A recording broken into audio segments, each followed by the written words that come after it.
Hello friends, welcome. कैसे हो आप सभी?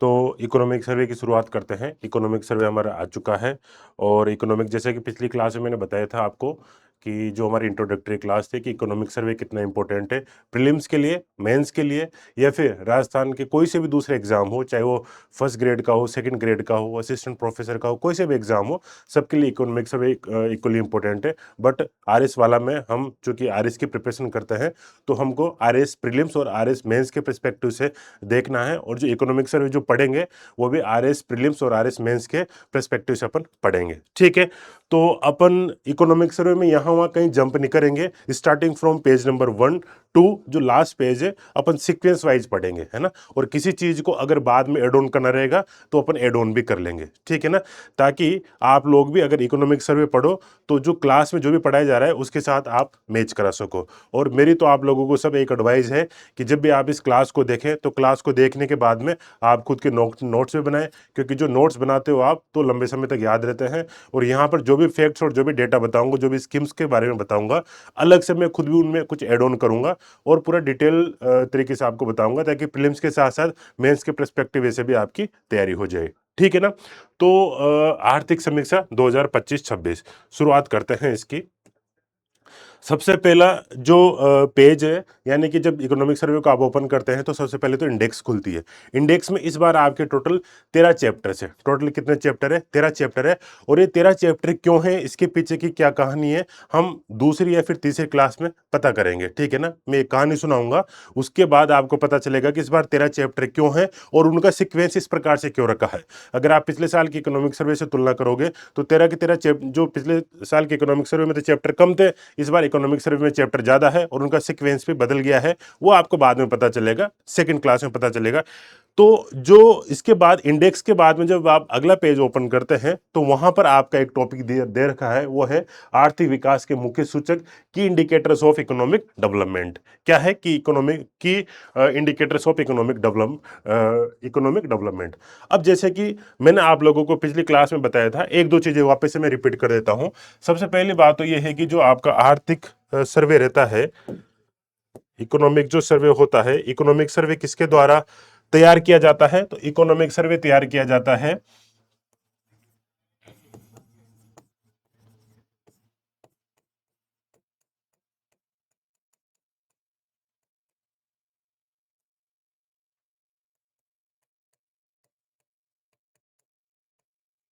इकोनॉमिक सर्वे किसके द्वारा किया जाता है? इकोनॉमिक सर्वे तैयार किया जाता है आर्थिक एवं सांख्यिकी निदेशालय के द्वारा। और ये आर्थिक और सांख्यिकी निदेशालय किसके अंतर्गत काम करता है? ये करता है आपका सांख्यिकी विभाग के अंतर्गत काम करता है। किसके अंतर्गत काम करता है? ये आपका सांख्यिकी विभाग के अंतर्गत काम करता है। ठीक है, तो सबसे बेसिक चीज अगर कोई आपसे पूछे कि इकोनॉमिक सर्वे किसके द्वारा तैयार किया जाता है, तो इकोनॉमिक सर्वे तैयार किया जाता है आर्थिक एवं सांख्यिकी निदेशालय के द्वारा, जो कि किसके अंडर काम करता है? सांख्यिकी विभाग के अंडर काम करता है। अब जैसे कि मैंने आपको पिछले क्लास में बताया था कि जो इकोनॉमिक सर्वे होता है, जो आर्थिक समीक्षा होती है, वो केंद्र सरकार के द्वारा भी जारी की जाती है और राज्य सरकार के द्वारा भी जारी की जाती है। इसको जारी करने का मुख्य मकसद क्या है? इकोनॉमिक सर्वे आपको क्या बताता है कि सरकार के द्वारा किसी वित्तीय वर्ष में, अभी वित्तीय वर्ष कौन सा चल रहा है? 2025-26। इस वित्तीय वर्ष में सरकार के द्वारा सामाजिक और आर्थिक विकास हेतु क्या क्या कदम उठाए गए हैं। सरकार के द्वारा सामाजिक और आर्थिक विकास के लिए क्या क्या कदम उठाए गए हैं, तो उन कदमों का मूल्यांकन या फिर सरकार के द्वारा जो स्टेप्स लिए गए हैं उन स्टेप्स की समीक्षा किसके अंतर्गत छपती है? वो आती है आपकी इकोनॉमिक सर्वे के अंतर्गत, है ना।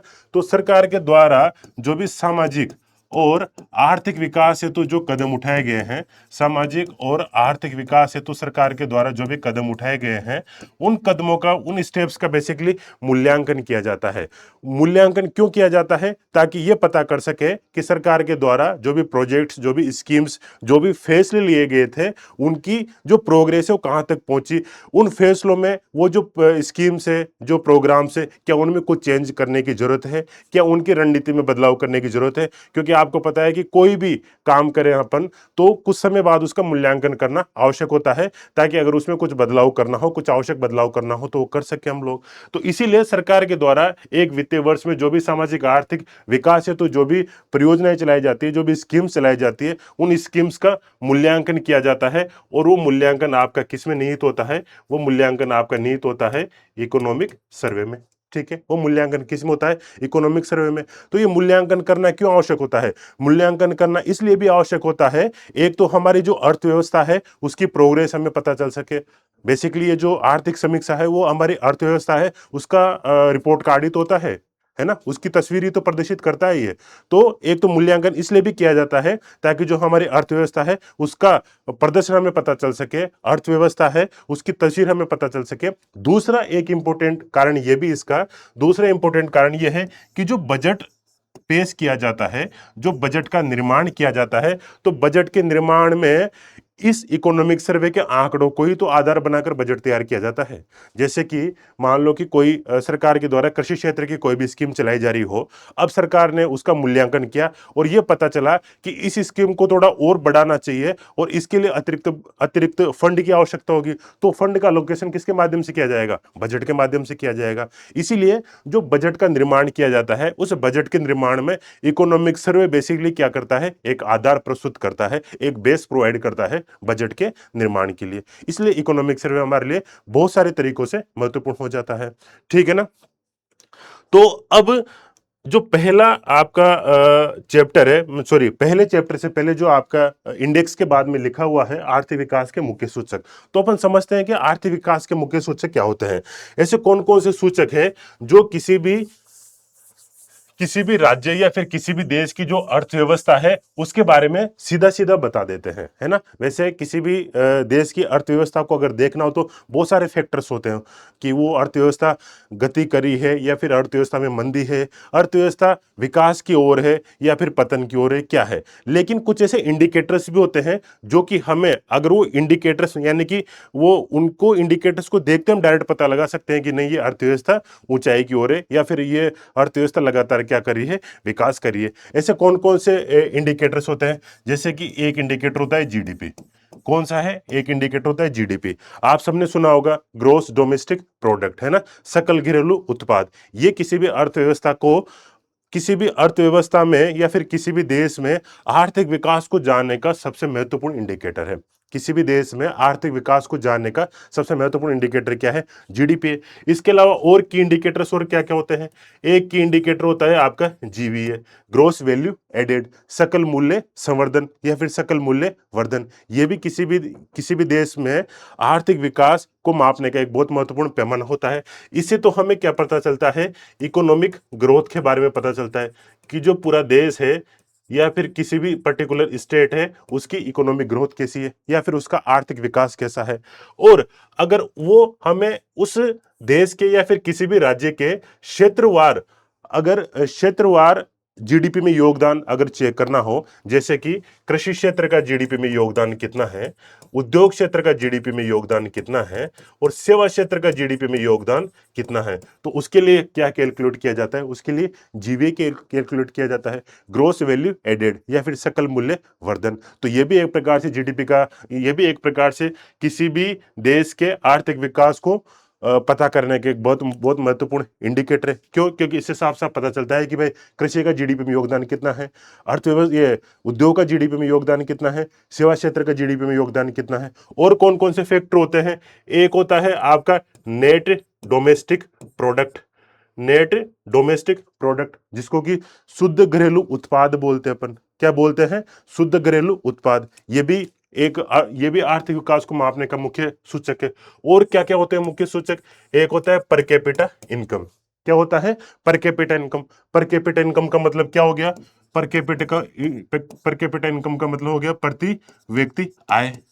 क्या हो गया? प्रति व्यक्ति आय। अब देखिए, जो जीडीपी होती है या फिर जो जीवी होता है या फिर एनडीपी होता है, नेट डोमेस्टिक प्रोडक्ट, इनसे तो हमें मतलब पूरे देश का संपूर्ण आर्थिक विकास का पता चलता है कि देश आर्थिक विकास की ओर है या फिर नहीं है।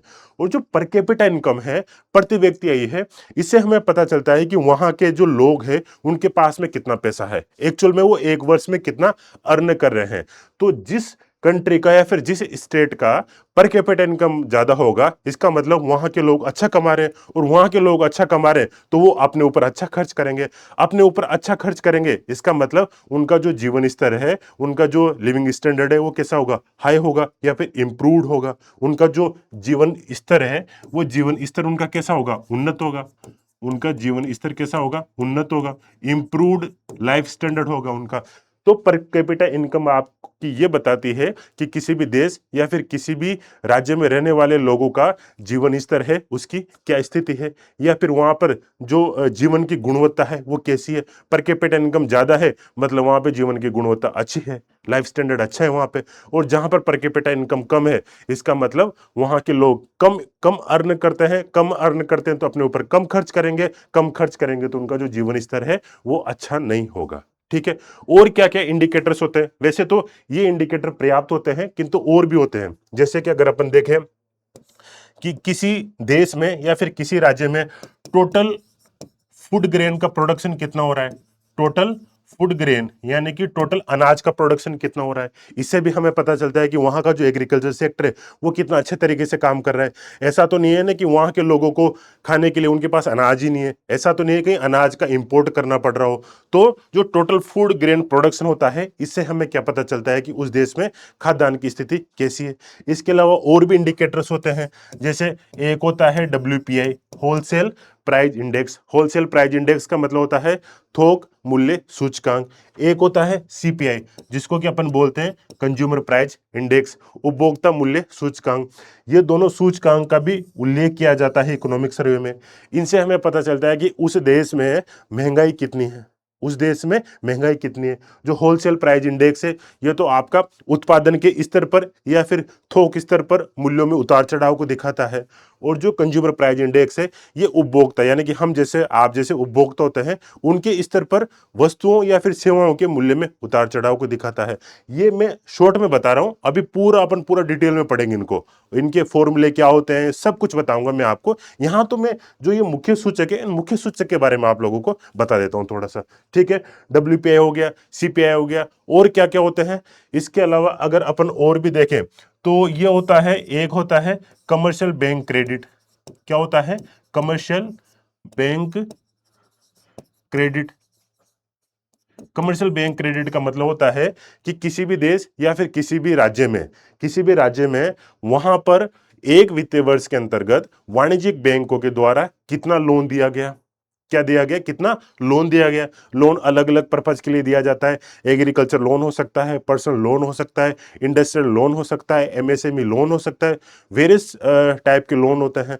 तो इससे पता चलता है कि उस राज्य में एक वित्तीय वर्ष में कमर्शियल बैंक के द्वारा कितना लोन दिया गया। अगर लोन दिया गया है मतलब मार्केट में लिक्विडिटी अच्छी है, तरलता अच्छी है मार्केट में, और अगर मार्केट में तरलता अच्छी है मतलब वहां के उद्योगों में क्या होगा, निवेश होगा। उद्योगों में निवेश होगा तो उत्पादन बढ़ेगा, उत्पादन बढ़ेगा तो GDP बढ़ेगी, और रोजगार का क्या होगा, सृजन होगा।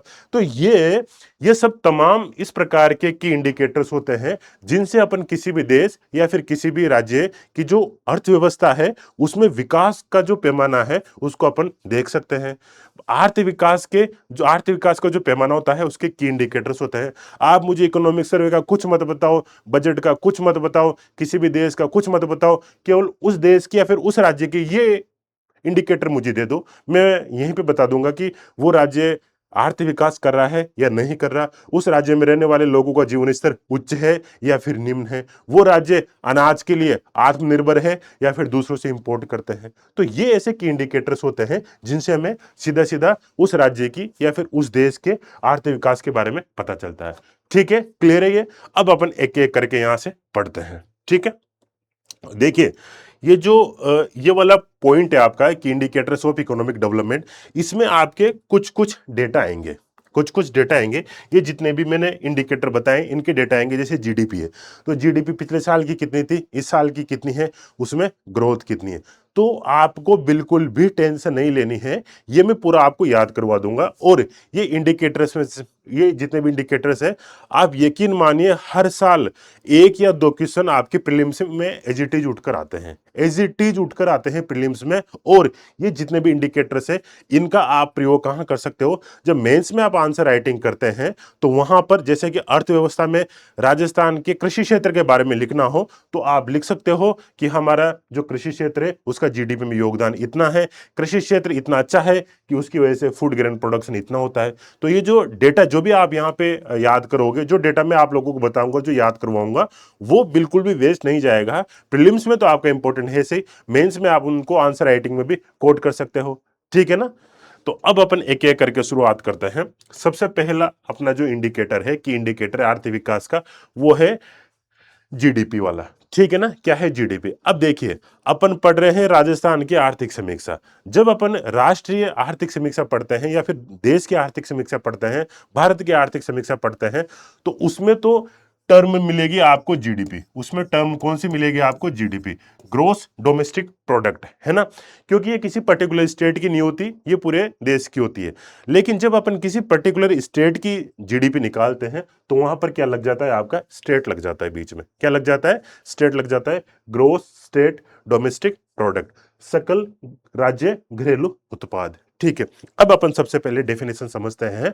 वैसे इकोनॉमिक सर्वे में ऐसे कोई डेफिनेशन वगैरह नहीं दी गई होती है, लेकिन मैं डायरेक्टली अगर आपको यहाँ पे डेटा बता दूंगा तो आप लोगों को भी समझ में नहीं आएगा। तो जितने भी की इंडिकेटर्स हैं उनकी बेसिक डेफिनेशन अपन देखेंगे, आप नोट डाउन भी कर सकते हैं। और उसके बाद जो इस साल का जो भी डेटा रहा है, जो भी फैक्ट रहे हैं, उनको अपन यहाँ पर देखेंगे, ठीक है। तो सबसे पहले अपन देखते हैं कि जीडीपी क्या होती है। जीडीपी क्या होती है, और यकीन मानिए किसी भी राज्य में आर्थिक विकास का पता लगाने का सबसे महत्वपूर्ण इंडिकेटर है ये जीडीपी। आप लोगों ने भी सुना होगा कि इंडिया की जीडीपी पूरे विश्व में चौथे स्थान पर है। इंडिया की जीडीपी इतने ट्रिलियन डॉलर है। फर्स्ट नंबर पे अमेरिका चल रहा है, चाइना चल रहा है। इंडिया को, जापान को, जर्मनी को और चाइना को पछाड़ कर आगे जाना है। आपने न्यूज में कभी न कभी ये सुना होगा। आज क्लियर भी कर दूंगा मैं कि जीडीपी होता क्या है, ठीक है। जीडीपी बेसिकली क्या होता है कि जैसे कि यह हमारा देश है ना, या फिर राजस्थान है, यह हमारा राजस्थान हो गया। तो किसी भी राज्य की एक वित्तीय वर्ष में, किसी भी राज्य में एक वित्तीय वर्ष में, फाइनेंशियल ईयर में, और इकोनॉमिक्स की जब अपन बात करते हैं तो फाइनेंशियल ईयर की शुरुआत होती है 1 अप्रैल से और फिनिश कब होता है? 31 मार्च को, है ना। जैसे इस फाइनेंशियल ईयर की बात करें, अगले फाइनेंशियल ईयर की बात करें तो वो स्टार्ट होगा 1 अप्रैल 2026 से और फिनिश कब होगा? 31 मार्च 2027 को। क्लियर है? तो एक वित्तीय वर्ष में किसी भी राज्य की घरेलू सीमा, किसी भी राज्य की जो घरेलू सीमा होती है, इस घरेलू सीमा में उत्पादित सभी सेवाओं, क्या? सभी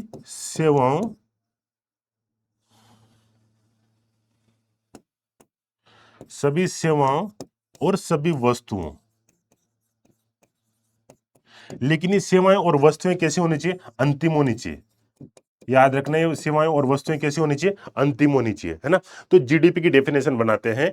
किसी एक वित्तीय वर्ष में किसी भी राज्य की, ये हो गया आपका राज्य, किसी राज्य की घरेलू सीमा में उत्पादित सभी अंतिम वस्तुओं और सेवाओं का जो कुल मूल्य होता है, सेवाओं का जो कुल मूल्य होता है, वो क्या होता है? आपका जीडीपी कहलाता है। जैसा कि मैंने आप लोगों को बताया था कि क्लास बाइलिंगुअल रहेगी, तो इंग्लिश में भी आपको सब चीजें मिलेगी आगे ना। जो हिंदी में है वो एज इट इज इंग्लिश में लिखा हुआ है, और इसमें अगर कोई टर्मिनोलॉजी होती है जो हिंदी में थोड़ी टफ है, इंग्लिश में बताने की जरूरत है, तो मैं जगह जगह भी आप लोगों को एक्सप्लेन करता चलूंगा, ठीक है। तो हम यहां से जीडीपी की डेफिनेशन बनाते हैं कि जीडीपी क्या होती है? किसी भी राज्य की घरेलू सीमा में एक वित्तीय वर्ष के दौरान उत्पादित सभी अंतिम वस्तुओं व सेवाओं का कुल मूल्य क्या कहलाता है? जीडीपी कहलाता है। आराम से डेफिनेशन बन गई, आपको रटने की जरूरत है ही नहीं। अब इसमें अपने को कुछ कुछ चीजें याद रखने की आवश्यकता है। एक चीज तो यह है, मैंने क्या बोला? घरेलू सीमा, है ना। तो इसका मतलब है कि राजस्थान की जो बाउंड्री है, इसके अंदर जो भी फैक्ट्रियां लगी है, वो फैक्ट्रियां चाहे तो किसी विदेशी के द्वारा भी लगाई गई हो सकती है, और वो फैक्ट्रियां हो सकता है किसी स्वदेशी व्यक्ति के द्वारा भी लगाई गई हो सकती है। यानी कि हो सकता है कि यहाँ पर गूगल का ऑफिस हो, या फिर हो सकता है कि यहाँ पे टाटा पावर एक कंपनी हो, ठीक है ना। तो विदेशी व्यक्ति हो चाहे देसी व्यक्ति हो, उन दोनों के द्वारा यहाँ पर जो भी फैक्ट्री लगी है, उन फैक्ट्री के द्वारा जो भी वस्तुओं और सेवाओं का उत्पादन किया जाएगा, अंतिम अंतिम वस्तुओं और सेवाओं का कुल मूल्य क्या कहलाता है? आपका जीडीपी कहलाता है। तो एक बात ध्यान रखने की जरूरत है कि घरेलू सीमा में उत्पादन होना चाहिए, चाहे वो अपने खुद के देश के व्यक्ति के द्वारा किया गया हो, चाहे वो विदेशी किसी कंपनी के द्वारा यहाँ पर उत्पादन किया गया हो। किसी भी हमारे देश की किसी कंपनी, हमारे देश की मान लो हमारे देश की कोई कंपनी है जो विदेश में उत्पादन करती है। अब राजस्थान वाले थोड़े जज्बाती हो सकते हैं कि सर नहीं, हमारे राजस्थान के एक बिजनेसमैन है, उनकी एक फैक्ट्री ना अमेरिका में भी लगी हुई है, तो उसके द्वारा भी तो उत्पादन किया जाता है, तो हम तो उस उत्पादन को भी जोड़ेंगे। देखिए, आप उस उत्पादन को नहीं जोड़ सकते। क्यों? क्योंकि इससे ओवरलैपिंग हो जाएगी। ओवरलैपिंग कैसे हो जाएगी? क्योंकि जब अमेरिका वाले अपनी जीडीपी की कैलकुलेशन करेंगे, तो वो जो जिस राजस्थान के बिजनेसमैन के द्वारा वहां पर प्रोडक्शन किया जा रहा है, वो अपनी जीडीपी में उस प्रोडक्शन को शामिल करने वाला है। अब अगर इंडिया भी उस प्रोडक्शन को शामिल कर लेगा, अमेरिका भी उस प्रोडक्शन को शामिल कर लेगा, तो जीडीपी का जो सही फिगर है वो हमें नहीं मिल पाएगा। इसीलिए किसी भी राज्य की घरेलू सीमा में, चाहे वो खुद के देश के व्यक्ति के द्वारा उत्पादन किया जा रहा हो या फिर किसी विदेशी फैक्ट्री के द्वारा उत्पादन किया जाता हो, अपन उसी को शामिल करते हैं। तो एक बार डेफिनेशन क्या बनेगी? डेफिनेशन ये बनेगी, किसी भी राज्य की घरेलू सीमा में एक वित्तीय वर्ष के भीतर उत्पादित सभी अंतिम वस्तुओं और सेवाओं का कुल मूल्य क्या कहलाता है? जीडीपी कहलाता है। ये चीज क्लियर है मेरे हिसाब से। और किसी भी राज्य के आर्थिक विकास का मुख्य सूचक क्या है? जीडीपी है। अगर जीडीपी प्रोग्रेसिंग है लगातार, अगर आप 4-5 साल का फिगर देखते हो और आपको ऐसा दिखता है कि जीडीपी लगातार प्रोग्रेस कर रही है, इसका मतलब वो राज्य की जो आर्थिक विकास, उस राज्य की जो आर्थिक सेहत है वो क्या है? अच्छी है। इकोनॉमिक हेल्थ है उस राज्य की क्या है? अच्छी है। क्लियर है चीज। अब अपन देखते हैं कि जो 2025 और 2025-26 के आंकड़े अपने को इस इकोनॉमिक सर्वे में पढ़ने।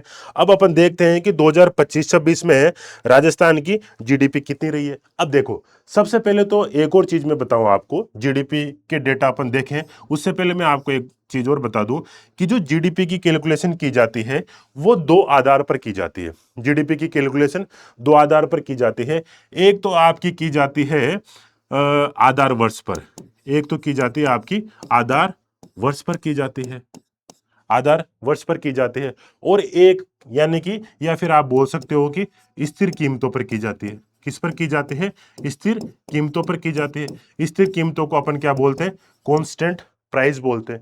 एक तो जीडीपी की कैलकुलेशन की जाती है आपकी स्थिर कीमतों पर या फिर आधार वर्ष पर, और इसको अपन क्या बोलते हैं? कांस्टेंट प्राइस पर की जाती है।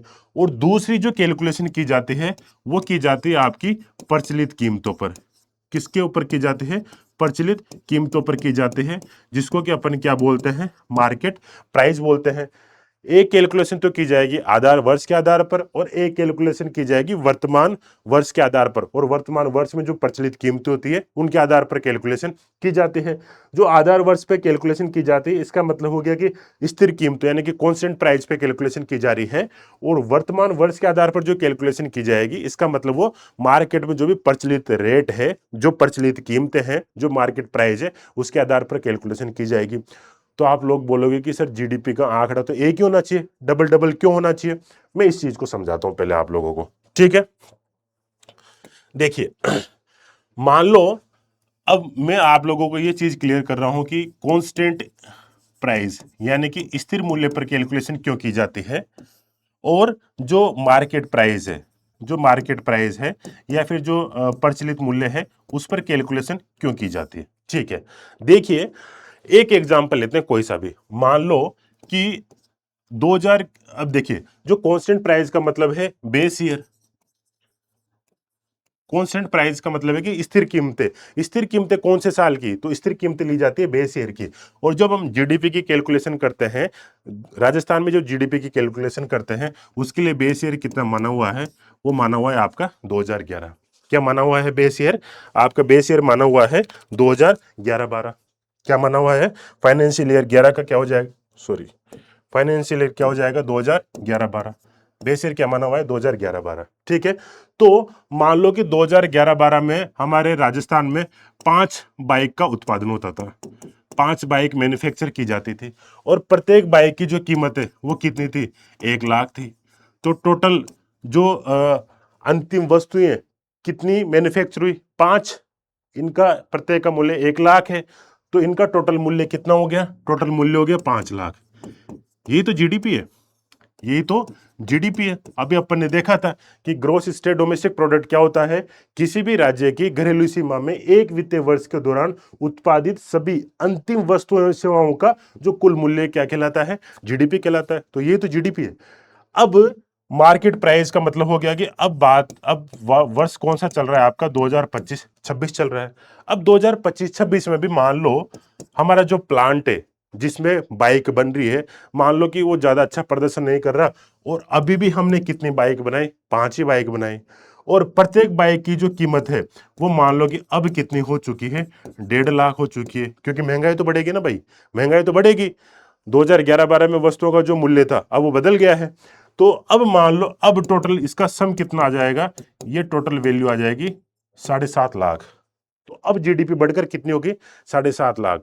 एक बात मैं आप लोगों से पूछना चाहता हूं, क्या हमारा औद्योगिक उत्पादन बढ़ा, क्या जो इंडस्ट्री का प्रोडक्शन है वो बढ़ा?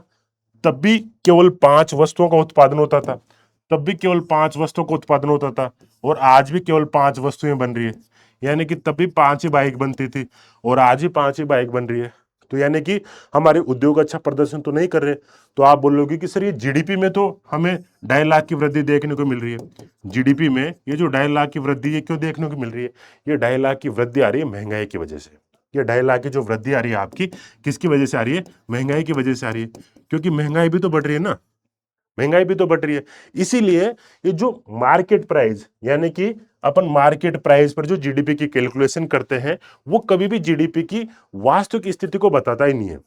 इस प्रकार से जो जीडीपी कैलकुलेट की जाती है, इसको बोला जाता है नॉमिनल जीडीपी। नॉमिनल जीडीपी, या फिर आप बोल सकते हो नाम मात्र की जीडीपी। क्यों?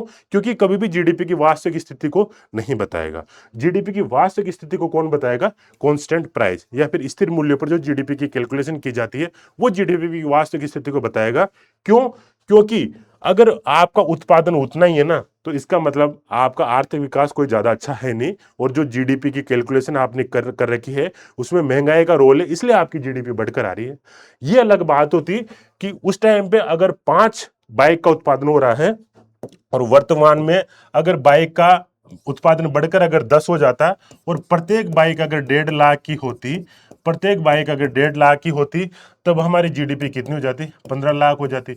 अब हम बता सकते हैं कि हमारी जीडीपी वास्तव में बढ़ी है, हमारी जीडीपी वास्तव में बढ़ी है। क्योंकि पहले प्रोडक्शन केवल 5 ही बाइक का होता था, अब प्रोडक्शन कितने बाइक का होने लग गया? 10 बाइक का होने लग गया।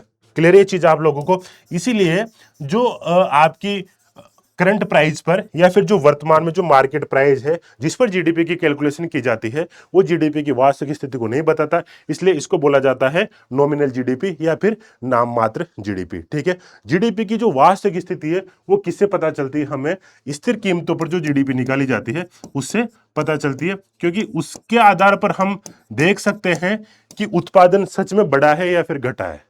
उत्पादन तो भाई उतना ही है, उत्पादन उतना ही है, तो आपकी जीडीपी प्रोग्रेस नहीं कर रही है। जीडीपी आपकी बड़ी इसलिए दिख रही है क्योंकि जीडीपी में किसका योगदान है? जीडीपी में महंगाई का योगदान है। तो आपको दोनों चीजें क्लियर हो गई होगी कि जीडीपी की कैलकुलेशन स्थिर कीमतों पर भी क्यों की जाती है और मार्केट प्राइस पे क्यों की जाती है। क्योंकि ये हमारी जीडीपी की जो वास्तविक स्थिति है, वास्तविक स्थिति को दर्शाता है। तो ये एक प्रकार से आप बोल सकते हो कि वास्तविक जीडीपी होती है, और ये क्या होती है? आपकी नॉमिनल जीडीपी होती है। क्लियर है चीज आप लोगों को? ठीक। अब अपन देखते हैं आपके जो 2025-26 के टाइम पे हमारी जो परफॉर्मेंस रही है, 2025-26 में हमारा प्रदर्शन कैसा रहा है। 2025-26 में राजस्थान का प्रदर्शन कैसा रहा है?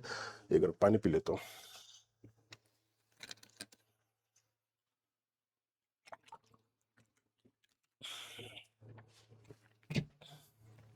देखिए, सबसे पहली बात तो यह है कि दो आधार पर जीडीपी की कैलकुलेशन की जाएगी। एक तो की जाएगी आपकी स्थिर कीमतों पर। किस पर की जाएगी? स्थिर कीमतों पर। स्थिर कीमतें कब की ली जाएगी? आपकी 2011-12 की ली जाएगी। बेस ईयर किसको माना है? 2011-12 को। जनरली बेस ईयर ऐसे वर्ष को माना जाता है जब अर्थव्यवस्था की जो स्थिति है ना वो सामान्य रही हो, ना तो बहुत ज्यादा चढ़ाव रहा हो, ना बहुत ज्यादा उतार रहा हो, ना बहुत ज्यादा महंगाई हो, ना बहुत ज्यादा मंदी हो। तो अर्थव्यवस्था की जो सामान्य स्थिति होती है ना उसको अपन क्या लेते हैं? आधार वर्ष लेते हैं, और ये केंद्र सरकार के द्वारा ही निर्धारित किया जाता है। इसमें समय समय पर बदलाव होता रहता है, ठीक है ना। तो जो स्थिर कीमतें हैं, एक तो स्थिर कीमतों के आधार पर की जाएगी और दूसरी की जाएगी प्रचलित कीमतों के आधार पर। दूसरी किसके आधार पर की जाएगी? प्रचलित कीमतों के आधार पर। दूसरी किसके आधार पर की जाएगी? प्रचलित कीमतों के आधार पर। तो अगर स्थिर कीमतों की बात करें तो ये थी आपकी जीडीपी 9.81 लाख करोड़ करोड़ रुपए। तो हमारी जीडीपी 2011-12 की तुलना में अगर अपन वर्तमान में देखते हैं 25-26 में, तो ये जीडीपी कितनी है भाई साहब? ये होगी 9.81 लाख करोड़ या फिर 9.81 लाख करोड़ रुपए। ये इतना सा फिगर याद रख लो, बाकी का कितनी वृद्धि हुई कितनी कमी हुई मैं भी यूं बता दूंगा आप लोगों को, ठीक है। अगर स्थिर कीमतों प्रचलित कीमतों की बात करें तो 9 का डबल कितना होता है? 18। 9 का डबल कितना होता है? 18। 8 में से एक कम करो, कितना? 7, ये 5। तो प्रचलित कीमतों पर जीडीपी, प्रचलित कीमतों पर जो जीएसडीपी रहा है, प्रचलित कीमतों पर जो जीएसडीपी रहा है राजस्थान का, वो कितना रहा है? 18.75, 18.75 लाख करोड़ रुपए। 18.75 लाख करोड़ रुपए। क्लियर है ये चीज?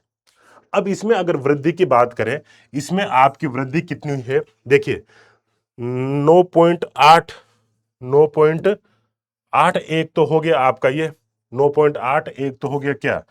ये तो हो गई आपकी जीडीपी, ठीक है। इसमें वृद्धि कितनी हुई है? वृद्धि मतलब पिछले साल की तुलना में। वृद्धि किसकी तुलना में? पिछले साल की तुलना में। तो इसमें वृद्धि हुई है पिछले साल की तुलना में, ये 8 है, इसका यूज करना है 8.66%। पिछले साल की तुलना में वृद्धि कितनी हुई है? 8.66% हुई है, ठीक है। और अगर अपन बात करें नॉमिनल कीमतों, नॉमिनल जीडीपी की या फिर प्रचलित कीमतों पर, तो इसमें आपको वृद्धि देखने को मिलेगी 10.24% की। क्लियर है? कितनी वृद्धि देखने को मिलेगी आपको? 10.24% की।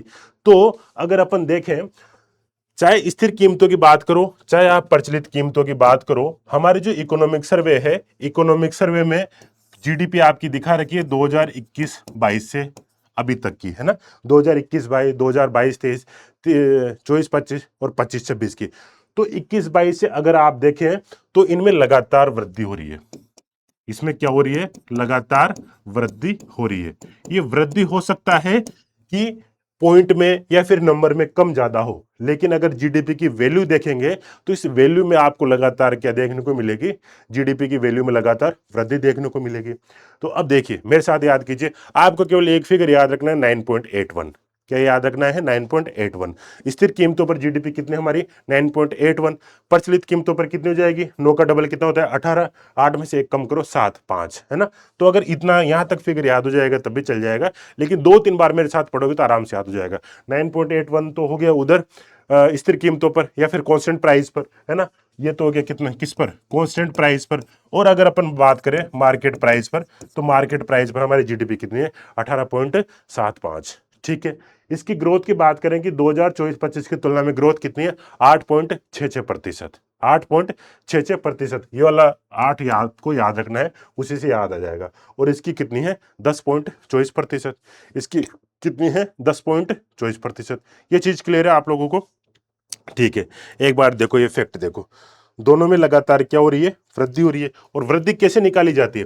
वृद्धि निकाली जाती है कि 2025-26 की जो भी जीडीपी है, जीएसडीपी 2025-26 की है, और 2024-25 की जो भी जीएसडीपी है, इन दोनों को माइनस करके इसमें 2024-25 की जो जीएसडीपी है उसका भाग दे दो, है ना। उसका भाग दे दो और गुणा किससे कर लो? 100 से कर लो।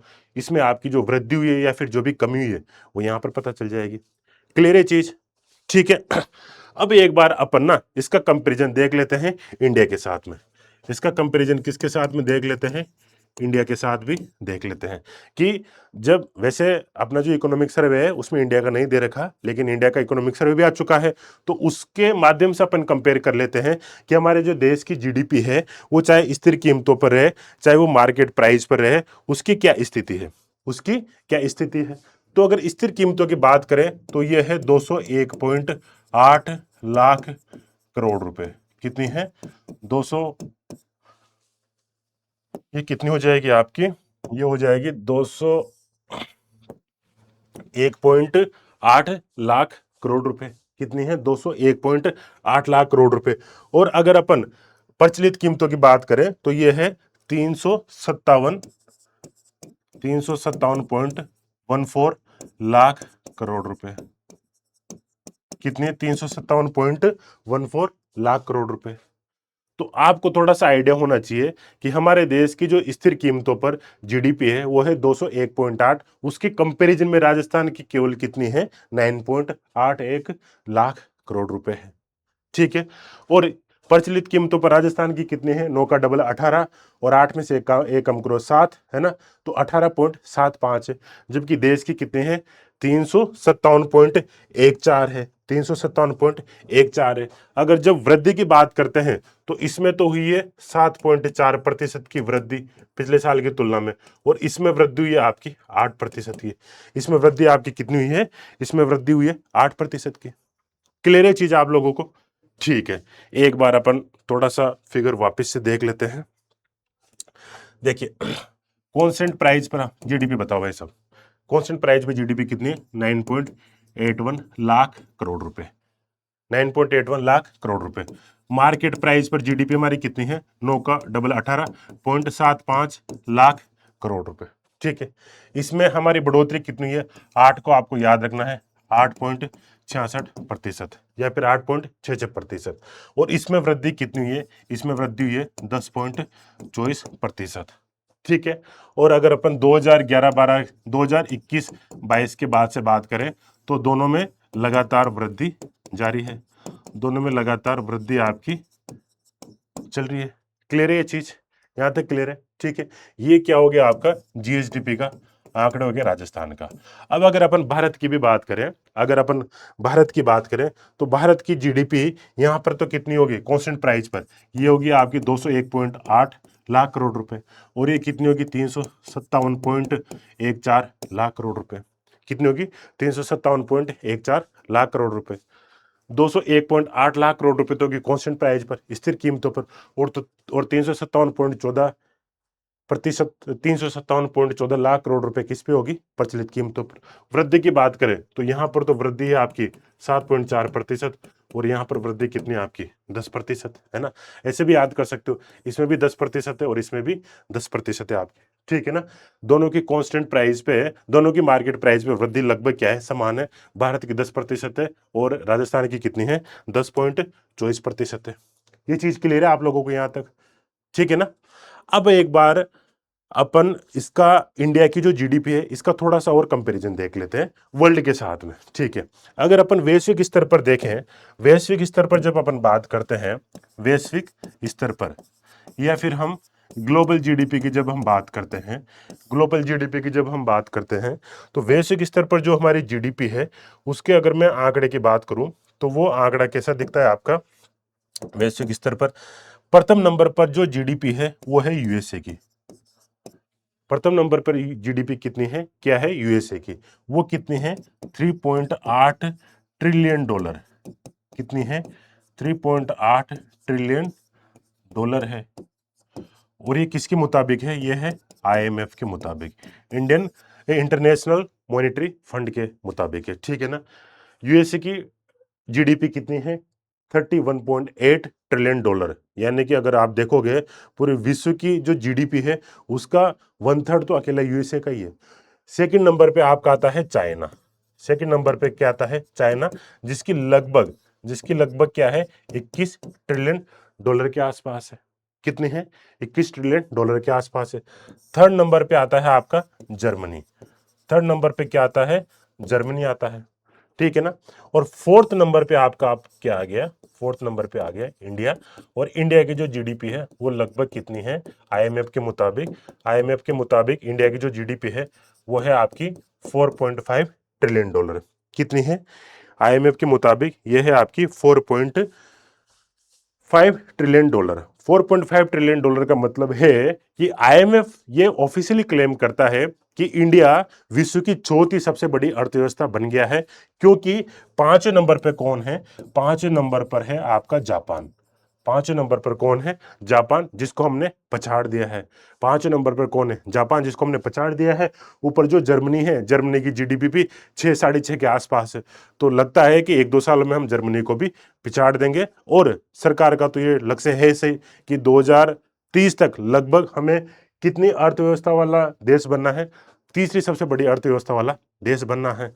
तो अगर वैश्विक स्तर पर जीडीपी का कंपैरिजन किया जाए तो आईएमएफ के अकॉर्डिंग हमारी जो जीडीपी कितनी है, 4.5 ट्रिलियन डॉलर है। और विश्व में हम कौन से स्थान पर है, चौथे स्थान पर है। तो अगर आपको सपोज निबंध लिखना हो, अर्थव्यवस्था में किसी भी चीज के ऊपर ज्यादा फोर्स मतलब ज्यादा एम्फेसिस करना हो, उत्तर को प्रभावशाली बनाना हो, तो ये वाले आंकड़े आप यूज कर सकते हो, ये वाले आंकड़े आप यहाँ पर यूज कर सकते हो। क्लियर है ये चीज आपको, ठीक है। अब एक बार अपन राजस्थान की स्थिति चेक कर लेते हैं, किसके कंपैरिजन में, हमारे देश के अन्य जो राज्य हैं उनके कंपैरिजन में। तो हमारे देश के अगर अपन राज्यों की बात करें, अगर राष्ट्रीय स्तर पर अगर अपन देखें, राष्ट्रीय स्तर पर अगर देखें अपन, तो राष्ट्र स्तर पर जो सबसे ज्यादा जीडीपी है, जो हमारी जो जीडीपी है ये 357.14 मार्केट प्राइस पर और कांस्टेंट प्राइस पर 201.8 लाख करोड़ रुपए है। तो राष्ट्र स्तर पर जो सबसे ज्यादा जीडीपी है वो है महाराष्ट्र की। राष्ट्र स्तर पर सबसे ज्यादा जीडीपी किसकी है, महाराष्ट्र की। किसकी है भाई, महाराष्ट्र की। और हम कौन से स्थान पर है, हमें सीधा 7वें स्थान पर, कौन से स्थान पर है, 7वें स्थान पर है। और हमारे जो राजस्थान है उसकी जीडीपी का देश की कुल जीडीपी में योगदान कितना है, वो है 5.2% का। कितना है, 5.2% का। ठीक है, मेरे साथ आप बोलेंगे कांस्टेंट प्राइस पर जीडीपी कितनी है, 9.81 लाख करोड़ रुपए। कितनी है, 9.81 लाख करोड़ रुपए। मार्केट प्राइस पर कितनी है, 18.75 लाख करोड़ रुपए। कांस्टेंट प्राइस पर बढ़ोतरी कितनी है, 8.66% है ना। ये वाला 8 आपको याद रखना है। मार्केट प्राइस पर बढ़ोतरी की बात करें, वृद्धि की बात करें तो 10.24% है ना। हम इंडिया की अगर बात करें, इंडिया की जीडीपी कितनी है कांस्टेंट प्राइस पर, 201.8 लाख करोड़ रुपए। ठीक है, मार्केट प्राइस पर बात करें 357.14 लाख करोड़ रुपए। ये वैसे याद हो जाएगा अगर 3-4 बार पढ़ेंगे आप, है ना। इंडिया की अगर आप बात करें, कांस्टेंट प्राइस पर जीडीपी कितनी है, 7.4% से बढ़ी है। और अगर मार्केट प्राइस की बात करें तो कितनी प्रतिशत से बढ़ी है, 8% से बढ़ी है। आईएमएफ के अकॉर्डिंग हम कौन से स्थान पर है अर्थव्यवस्था के मामले में, पूरे विश्व में हम चौथे स्थान पर है। और आईएमएफ के अकॉर्डिंग हमारी जीडीपी कितनी है, हमारी जीडीपी है 4.51 ट्रिलियन डॉलर। कितनी है, 4.51 ट्रिलियन डॉलर, यानी कि लगभग 4.5 ट्रिलियन डॉलर है। और हमने जापान को सरपास कर लिया है, क्योंकि जापान की जो जीडीपी है वो लगभग कितनी रह गई है, 4.4 ट्रिलियन डॉलर के आसपास रह गई है। और फर्स्ट नंबर पे कौन है, फर्स्ट नंबर पे यूएसए है। यूएसए की जीडीपी कितनी है, 31.8 ट्रिलियन डॉलर है। ठीक है ना। ये फैक्ट मुझे लगता है कि आप लोगों को क्लियर होंगे। और 2021-22 से हमारे राजस्थान की जीडीपी, चाहे वो स्थिर कीमतों पर हो चाहे प्रचलित कीमतों पर हो, लगातार बढ़ती जा रही है। हो सकता है प्रतिशत वृद्धि ऊपर नीचे हो, लेकिन अगर अपन लाख करोड़ में देखते हैं तो ये जीडीपी लगातार बढ़ोतरी करती जा रही है। अगर राजस्थान की जीडीपी का, राजस्थान का जो ग्रोस स्टेट डोमेस्टिक प्रोडक्ट है, इसका भारत के अन्य राज्यों की तुलना में देखें तो फर्स्ट नंबर पे तो महाराष्ट्र है, जिसका देश की कुल जीडीपी में लगभग कितना प्रतिशत योगदान है, 13% योगदान है। और राजस्थान कौन से स्थान पर है, राजस्थान आपका 7वें स्थान पर है, 5.2% योगदान के साथ में। बट जिस हिसाब से राजस्थान सरकार के द्वारा स्टेप्स लिए जा रहे हैं इंडस्ट्री को प्रमोट करने के लिए, निवेश को बढ़ावा देने के लिए, सेवा क्षेत्र को प्रमोट करने के लिए, एग्रीकल्चर में नए नए सरकार के द्वारा नए नए इनिशिएटिव्स लिए जा रहे हैं, तो मुझे लगता है कि जल्दी हमारी जीडीपी भी ऊपर की तरफ क्या करेगी, मूव करेगी। ठीक है, तो ये सब पूरे फैक्ट्स अपन ने यहाँ पर देख लिए। अब अपन एक बार बात कर लेते हैं इसकी जो ऑफिशियल डेफिनेशन है उसके बारे में, और ये फैक्ट्स इकोनॉमिक सर्वे में किस प्रकार से छपे हुए हैं वो भी मैं आप लोगों को दिखा देता हूँ। ठीक है, तो ये ग्रोस स्टेट डोमेस्टिक प्रोडक्ट की डेफिनेशन है। जैसे मैंने आप लोगों को बताया कि एक निश्चित समय में किसी भी देश या फिर किसी भी राज्य की जो भौगोलिक सीमाएं होती है, भौगोलिक सीमा यानी कि जो पॉलिटिकल बाउंड्रीज होती है, जो घरेलू सीमा होती है, उसमें उसके भीतर उत्पादित सभी अंतिम वस्तुओं और सेवाओं का क्या है, कुल मौद्रिक मूल्य है, कुल मॉनेटरी वैल्यू है। और ये जीडीपी क्या होता है, किसी भी देश की आर्थिक सेहत और विकास की गति को मापने का एक बहुत महत्वपूर्ण क्या है, पैमाना है। क्लियर है? मैं थोड़ा सा हट जाता हूं ताकि आप लोग इस डेफिनेशन को यहां से नोट कर सके। क्लियर है? नेक्स्ट, ये जो फिगर मैं आप लोगों को बता चुका हूं, लेकिन एक बार वापस से देख लेते हैं, रिवीजन में हेल्प करेगा ये। स्थिर कीमतों पर, जैसे कि स्थिर कीमतें कब की है, 2011-12 की 9.81 लाख करोड़ रुपए है, जिसमें वृद्धि कितनी है ये याद रखना है आपको, 8 वाला फिगर याद रखना है। 8.66% की वृद्धि है, और 9 का डबल कितना होता है, 18। 8 में से एक कम गया तो कितना, 7, तो 18.75 लाख करोड़ रुपए क्या है, हमारी प्रचलित कीमतों पर है। और इसमें वृद्धि कितनी है आपकी, इसमें वृद्धि है 10.24% की। अगर पूरे देश की बात करें तो देश की जो जीडीपी है वो कितनी है, 202 लाख करोड़। राउंड फिगर में अगर अपन लेके चले, जैसे कि अगर आप मेंस में जब आंसर लिखते हैं तो आपको ये जीडीपी अगर पूरे पॉइंट में भी नहीं पता हो तो राउंड फिगर में भी लगभग आप करके लिख देंगे। जैसे 8.6 का राउंड फिगर 8 नहीं करना, इसको लगभग 8.5% करना है, ठीक है ना, तो तभी काम चल जाएगा। तो देश की जीडीपी कांस्टेंट प्राइस पर कितनी है, 202 लाख करोड़ रुपए है, और मार्केट प्राइस पर देश की जीडीपी कितनी है, 357 लाख करोड़ रुपए है। इसमें तो बढ़ोतरी हुई है 7.4% की, और इसमें बढ़ोतरी कितनी हुई है, 8% की। मैंने यहां पर आप लोगों को गलत बता दिया था, ये 10% नहीं है, ये कितना प्रतिशत है, 8% है। ये कितना प्रतिशत है यहाँ पर, ये 8% है, ये 10% नहीं है, कितना है, 8%। क्लियर है चीज आप लोगों को? ठीक है, इसमें थोड़ा सा करेक्शन कर लेना, ठीक है ना। ये कितना हो जाएगा, 8% की ग्रोथ हो जाएगी अपनी यहाँ पर। ये 8% मैंने लिखा भी था वहां पे, लेकिन वो बोलने में थोड़ी सी गलती हो गई, ठीक है। नेक्स्ट, नेक्स्ट है, जैसा कि मैंने आप लोगों को बताया कि मैंने आप लोगों को बताया था कि भारत के जो टॉप 7 राज्य हैं उनमें फर्स्ट नंबर पे तो कौन स्टैंड करता है, महाराष्ट्र करता है, जिसका देश की कुल जीडीपी में योगदान लगभग कितना है, 13% है। और 7वें नंबर पे क्या है, राजस्थान है, जिसका देश की जीडीपी में योगदान कितना है, 5.2% है। बाकी अन्य राज्यों की बात करें, तमिलनाडु, उत्तर प्रदेश, कर्नाटक, गुजरात और पश्चिम बंगाल। तो आपको कम से कम टॉप 3 या टॉप 4 तो याद होने ही चाहिए, ठीक है ना।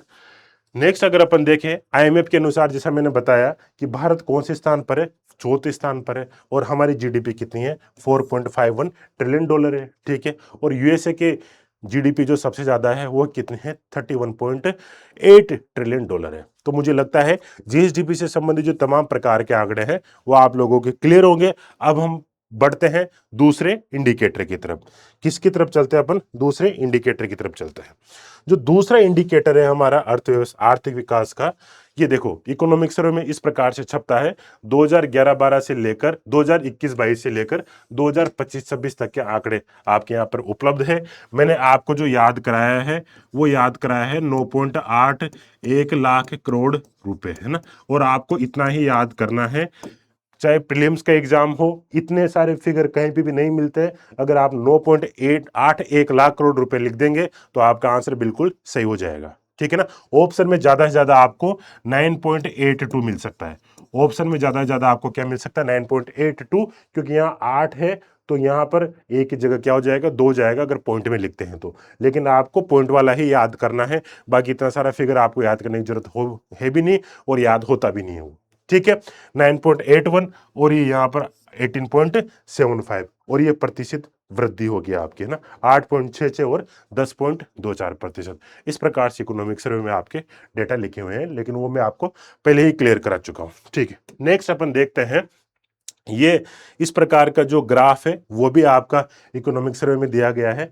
इकोनॉमिक सर्वे में दिया गया, अब आप देखेंगे जो करंट प्राइजेज है, करंट प्राइजेज यानी कि प्रचलित कीमतें, अगर आप बात करें जो प्रचलित कीमतें हैं, इन प्रचलित कीमतों में अगर आप देखोगे तो लगातार वृद्धि है। ये देखो लगातार वृद्धि है, प्रचलित कीमतों में लगातार वृद्धि है। हालांकि जो प्रतिशत वृद्धि है उसमें थोड़ी बहुत ऊपर नीचे हो सकता है, लेकिन वृद्धि आपको लगातार मिलेगी, वृद्धि आपको लगातार मिलेगी। वहीं अगर अपन स्थिर कीमतों पर देखें, तो स्थिर कीमतों में भी आपको लगातार वृद्धि मिलेगी, स्थिर कीमतों में भी आपको लगातार वृद्धि मिलेगी। हो सकता है जो प्रतिशत वृद्धि है वो कम ज्यादा हो, लेकिन मूल्य के रूप में अगर आप देखेंगे तो वृद्धि आपको लगातार देखने को मिलेगी। क्लियर है? ये सब चीजें मैं आप लोगों को बता चुका हूं। नेक्स्ट, अब देखिए आर्थिक विकास का जो हमारा दूसरा पैमाना है वो है कौन? सकल राज्य मूल्य वर्धन, ग्रोस स्टेट वैल्यू एडेड। क्या है? सकल राज्य मूल्य वर्धन। अब सबसे पहले अपन समझते हैं कि जो जीएसवी है, ये जीएसवी क्या है भाई? अपन ने जीडीपी पढ़ा, लेकिन जीएसवी पढ़ने की क्या जरूरत है? देखिए, जब अपन जीडीपी को पढ़ते हैं, तो कुछ कुछ चीजें मैं आप लोगों को हाईलाइट करूं। जीडीपी में जैसे कि जीडीपी कैसे कैलकुलेट की जाती है वो मैंने आप लोगों को बताया, लेकिन फिर भी एक एग्जाम्पल के साथ समझ लेते हैं। मान लो कोई किसान है, वो किसान ने कुछ उत्पादन किया, गेहूं का उत्पादन किया, और अपन ये मान लेते हैं कि वो जो गेहूं है वो गेहूं उसने कितने रुपए में बेच दिए? वो गेहूं उसने 100 रुपए में बेच दिए। वो गेहूं कितने रुपए में बेच दिए? उसने 100 रुपए में बेच दिए। ठीक है, ये गेहूं बाद में किसने खरीदे? एक मिल वाले ने खरीदे। किसने खरीदे? एक मिल वाले ने खरीदे, और इसने इसका आटा बनाया। आटा बनाकर आगे कितने रुपए में बेच दिया? इसने आगे 150 रुपए में बेच दिया। क्लियर है चीज? मिल वाले से ये आटा किसने खरीदा? किसी बेकरी वाले ने खरीदा, किसी बेकरी वाले ने खरीदा, जो कि रेस्टोरेंट की कैटेगरी में आता है। और बेकरी वाले ने इससे बना दी ब्रेड, और इसको कितने रुपए में बेच दिया? 200 रुपए में बेचा। यहां तक क्लियर है आपकी चीज? अब देखिए, सरकार आपको पता है कि जो वस्तुएं बिकती है या फिर जो सर्विसेज होती है उन पे इनडायरेक्ट टैक्स लगाती है, और इनडायरेक्ट टैक्स के रूप में क्या लगाती है? सामान्यतः जीएसटी लगाती है। अगर पेट्रोलियम प्रोडक्ट को छोड़ दें या फिर लीकर, जिसको शराब बोलते हैं, उसको छोड़ दे तो अधिकतर सब में क्या लगता है? जीएसटी लगता है। अब सरकार ने 5% की रेट से मान लो कि 10 रुपए क्या लगा दिया? आपका जीएसटी लगा दिया। ये तो अनिवार्य है, लगता ही है। लेकिन सरकार बहुत सी बार उत्पादन को बढ़ावा देने के लिए या फिर इन लोगों को प्रमोट करने के लिए सब्सिडी भी देती है। इन लोगों को प्रमोट करने के लिए क्या देती है? सब्सिडी भी देती है। जैसे बिजली के बिल में थोड़ी बहुत छूट दे दी, उन्होंने ब्याज लिया होगा तो ब्याज में थोड़ा बहुत अनुदान, ब्याज में थोड़ा बहुत क्या कर दिया? छूट दे दी, कुछ अनुदान दे दिया उनको, है ना? तो मान लो सरकार ने यहां पर 2 रुपए की क्या की? आपके छूट दे दी। 2 रुपए की क्या कर दी? छूट दे दी। अब देखो, अब यहां पर निकलेगा आपका क्या? अंतिम मूल्य निकलेगा। यहां पर अंतिम मूल्य निकलेगा, और ये जो अंतिम मूल्य निकलेगा वही तो जीडीपी है। क्योंकि जीडीपी में अपन क्या देखते हैं?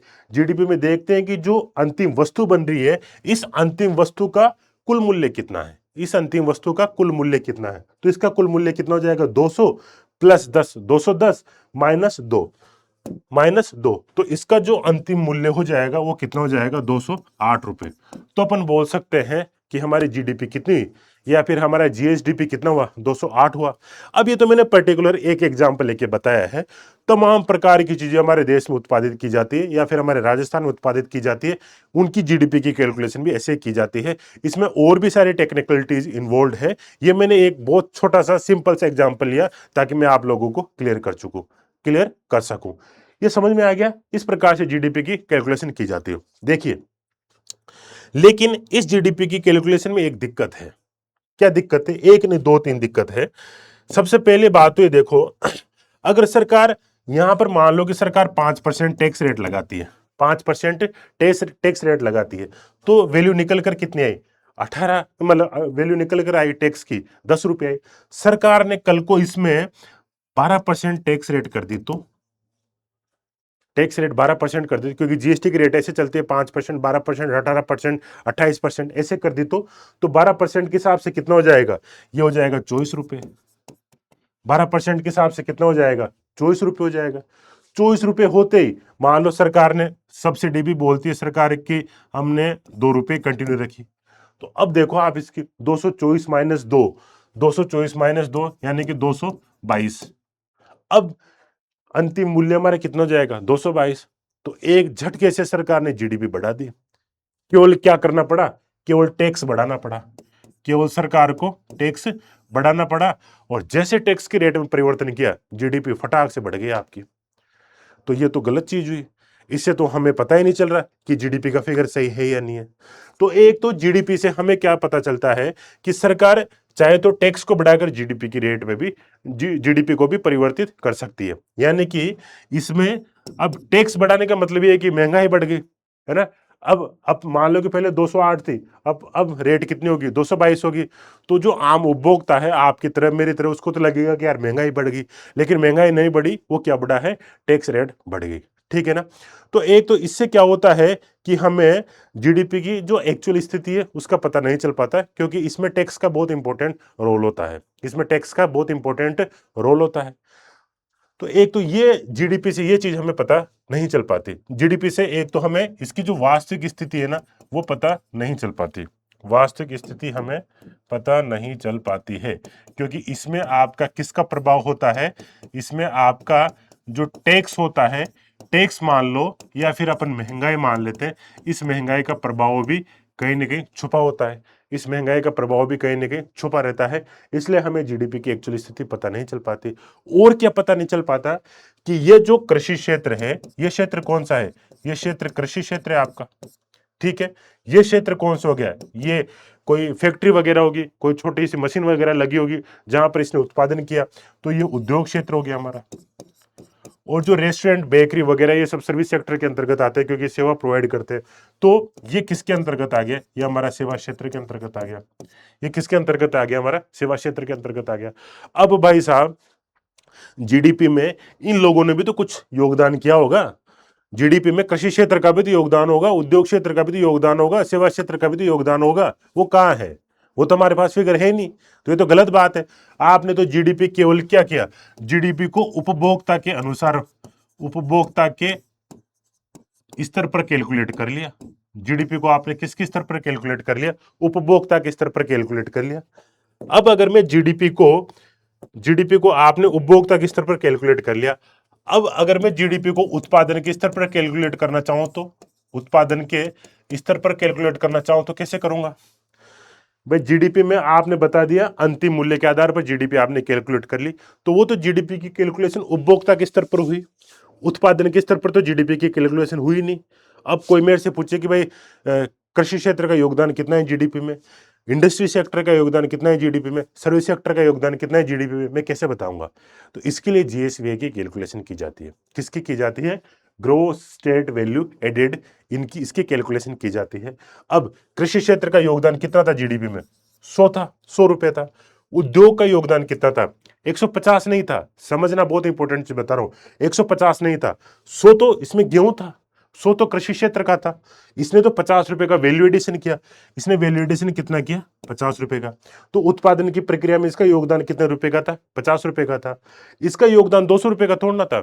इसमें 50 और 100 तो 100 रुपए तो गेहूं वाले छुपे हुए हैं, और 50 रुपए इंडस्ट्री के छुपे हुए हैं। तो इसका तो योगदान कितने रुपए का था, केवल 50 रुपए का था। तो एक्चुअल में जीडीपी हमारी कितनी हुई, एक्चुअल में हमारी जीडीपी हुई 200 रुपए। एक्चुअल में हमारी जीडीपी कितनी हुई, 200 रुपए हुई। लेकिन यहां पर तो जीडीपी 208 और 222 आ रही थी। वो इसलिए आ रही थी क्योंकि जीडीपी की कैलकुलेशन में हम महंगाई को भी शामिल करते हैं, और महंगाई ऊपर और नीचे टैक्स की वजह से होती है ना। डिमांड सप्लाई की वजह से भी होती है, लेकिन टैक्स का भी एक रोल होता है। तो इसमें हम टैक्स और सब्सिडी को भी शामिल करते हैं, इसलिए जीडीपी की का रिजल्ट अलग देखने को मिलता है। जबकि जीएसवीए में हम टैक्स और सब्सिडी को शामिल नहीं करते, इसलिए हमें जीडीपी की एक्चुअल स्थिति पता चलती है, जीडीपी की एक्चुअल स्थिति हमें पता चलती है। अब देखो, तो ये आपका क्या हो गया, ये हो गया आपका जीएसवीए।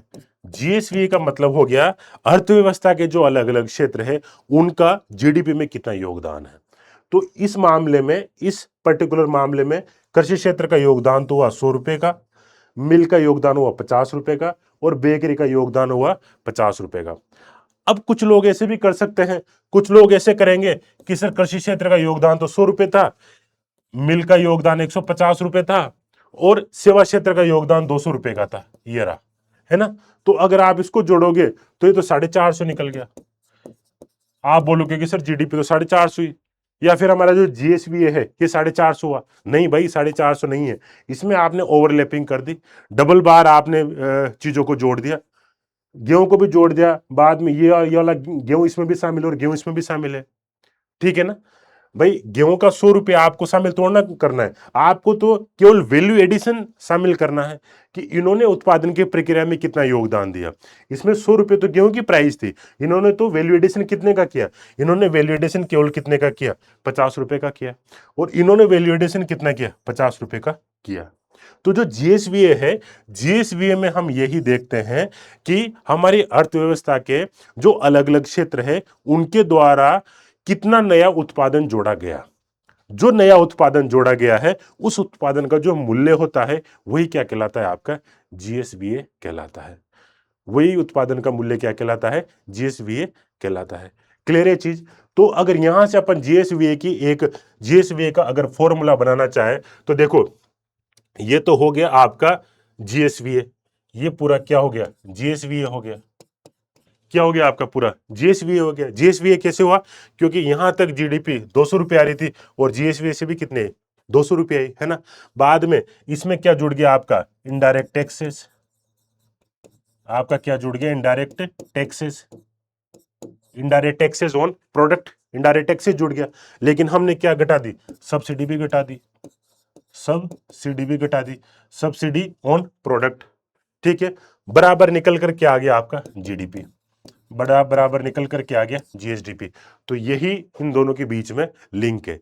जीएसवीए में जब अपन इनडायरेक्ट टैक्सेस को जोड़ देते हैं और सब्सिडी को माइनस कर देते हैं तो आपका क्या निकल कर आता है, आपका निकल कर आता है जीएसडीपी। ये बताओ क्लियर है या नहीं आप लोगों को, क्लियर है या नहीं है आप लोगों को। अब चूंकि जो जीएसडीपी की कैलकुलेशन दो आधार पर की जाती है, स्थिर कीमतों के आधार पर और प्रचलित कीमतों के आधार पर, तो जीएसवीए की कैलकुलेशन भी कितने आधार पर की जाएगी, दो आधार पर की जाएगी, है ना। एक तो स्थिर कीमतों पर की जाएगी और एक प्रचलित कीमतों पर की जाएगी। देखिए, ग्रोस स्टेट वैल्यू एडेड क्या होता है कि वह कुल मूल्य है जो किसी राज्य में एक वर्ष में वस्तुओं और सेवाओं के उत्पादन से जोड़ा गया है, वस्तुओं और सेवाओं के उत्पादन से जोड़ा गया है। वस्तुओं और सेवाओं का अंतिम मूल्य नहीं है, अंतिम मूल्य में तो टैक्स और सब्सिडी भी शामिल होती है। हमें यह देखना है कि उत्पादन की प्रक्रिया के दौरान कितना उन्होंने वैल्यू एडिशन किया, कितना उन्होंने वैल्यू एडिशन किया। जीएसडीपी बेसिकली क्या करता है कि अर्थव्यवस्था को उपभोक्ता के नजरिए से मापता है। जैसे मैंने बताया कि जो जीएसडीपी होता है ये तो जीडीपी को उपभोक्ता के स्तर पर मापता है, जबकि जीएसवी क्या करता है, उत्पादन के स्तर पर आपकी जीडीपी को इंडिकेट करता है। उत्पादन के स्तर पर यह हो गया कि अब ये सब उत्पादन प्रक्रिया का ही तो पार्ट है, ये उपभोक्ता का स्तर तो यहां पर आ गया।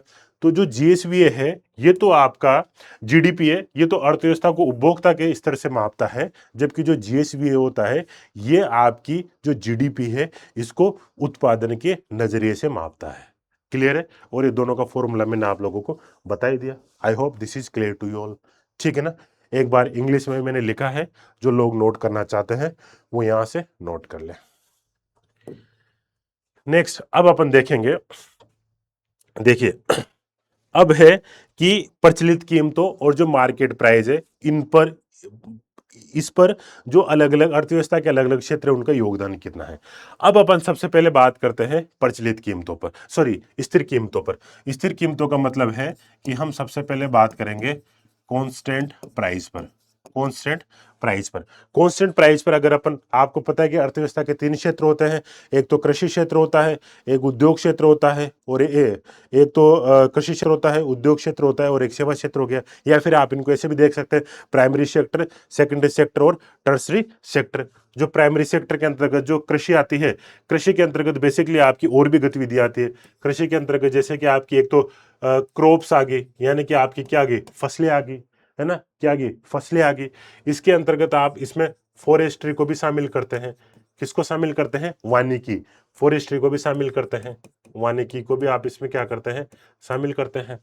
ठीक है। दूसरी बात, इसमें पशुपालन को भी शामिल किया जाता है। किसको शामिल किया जाता है, पशुपालन, यानी कि लाइव स्टॉक को भी शामिल किया जाता है इसमें। ठीक है। और इसमें आप मत्स्य पालन को भी शामिल करते हैं, मत्स्य पालन को भी शामिल किया जाता है, यानी कि फिशिंग को भी इसमें शामिल किया जाता है। इस प्रकार से कृषि क्षेत्र या फिर जो अर्थव्यवस्था का प्राथमिक क्षेत्र है इसमें इनको शामिल किया जाता है, ये अभी मैं थोड़ा सा आगे और आपको बता दूंगा। ठीक है, अब अगर अपन कांस्टेंट प्राइस पर देखें तो कांस्टेंट प्राइस पर जो आपका योगदान है, ये तो हो गया आपका 2021-22 का। अब पूरे आंकड़े अपने को याद नहीं रखने, अपने को केवल 2025-26 के आंकड़े याद रखने हैं। अभी जैसे कि मैंने बताया आपको, बजट 11 तारीख को प्रस्तुत किया गया था, 11 फरवरी को, और उसी दिन इकोनॉमिक सर्वे भी आया था। अब फरवरी में पब्लिश कर दिया, जबकि ये इकोनॉमिक सर्वे उसी वित्तीय वर्ष का होता है, यानी कि 25-26 का होता है। तो यानी कि इसमें आंकड़े जनरली दिसंबर तक के लिए होंगे, क्योंकि आंकड़ों को कलेक्ट करने और कंपाइल करने में 1 महीने का तो टाइम लग ही जाता है। तो जनरली इसमें दिसंबर तक के आंकड़े लिए होंगे। तो इस वर्ष का जो वित्तीय आर्थिक समीक्षा है, उसमें जनवरी, फरवरी और मार्च के आंकड़े आपको नहीं मिलेंगे। ये अगले जो साल के इकोनॉमिक सर्वे रहेगा, उसके माध्यम से उनको फिर प्रदर्शित किया जाता है। तो इसकी वजह से ये जो भी नए ये आंकड़े हैं, ये अनुमानित है ना, ये क्या है, एस्टिमेटेड है, अनुमानित है, लगभग है, ये मतलब लगभग। ठीक है ना, इनमें थोड़ा बहुत उतार चढ़ाव भी हो सकता है। अब अगर अपन कांस्टेंट प्राइस पर देखें तो हमारी जो जीडीपी है, वो सॉरी, हमारा जो जीएसवीए है अलग अलग क्षेत्र का, वो कितना है, 25, 28 और 46। कितना है, 25, 28 और 46। एक एक और याद करेंगे, 25.3, 28.2 और 46.4। अब प्री में आपका 46.5 भी आ सकता है, तो भी सही है। क्यों? क्योंकि 4 के बाद क्या है, 6। या तो 2 डिजिट तक याद करो, या फिर आप सिंगल डिजिट तक ही याद करना चाहे तो ऐसे याद कर सकते हैं, 25, 28 और 46, यानी कि 25.3, 28.2 और 46.4।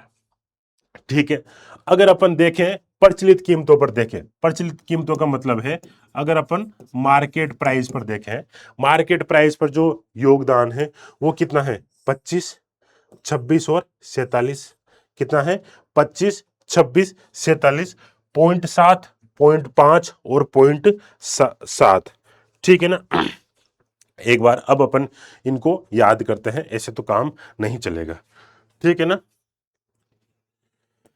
देखिए पहले तो देखते हैं कृषि क्षेत्र का योगदान, फिर देखते हैं उद्योग क्षेत्र का योगदान, फिर देखते हैं अपन सेवा क्षेत्र का योगदान। ठीक है, ये अपन देखेंगे कांस्टेंट प्राइस पर। ये तो हो गया 25, ये हो गया 28, ये कितना हो गया, 46। शुरू के एक एक डेटा याद हो गया आपको, 25, 28 और 46।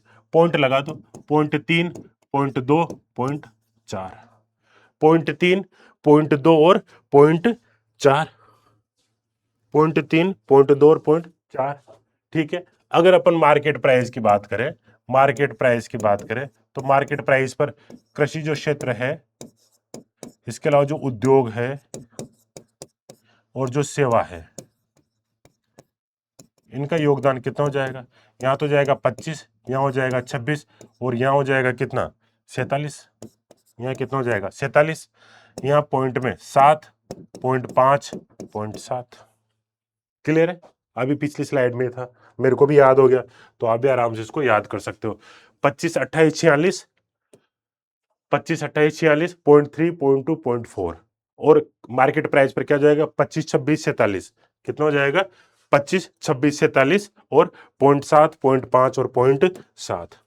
क्लियर है आप लोगों को, एक बार आप लोग यहां से देख लीजिए। ठीक है ना, ये तो मार्केट प्राइस पर हो गया, और ऊपर क्या हो गया, कांस्टेंट प्राइस पर हो गया। ठीक है, अगर पिछले साल की तुलना में देखें तो इसमें तो कमी हुई है, ये स्थिर हुआ है, और ये क्या है, इसमें आपकी वृद्धि हुई है।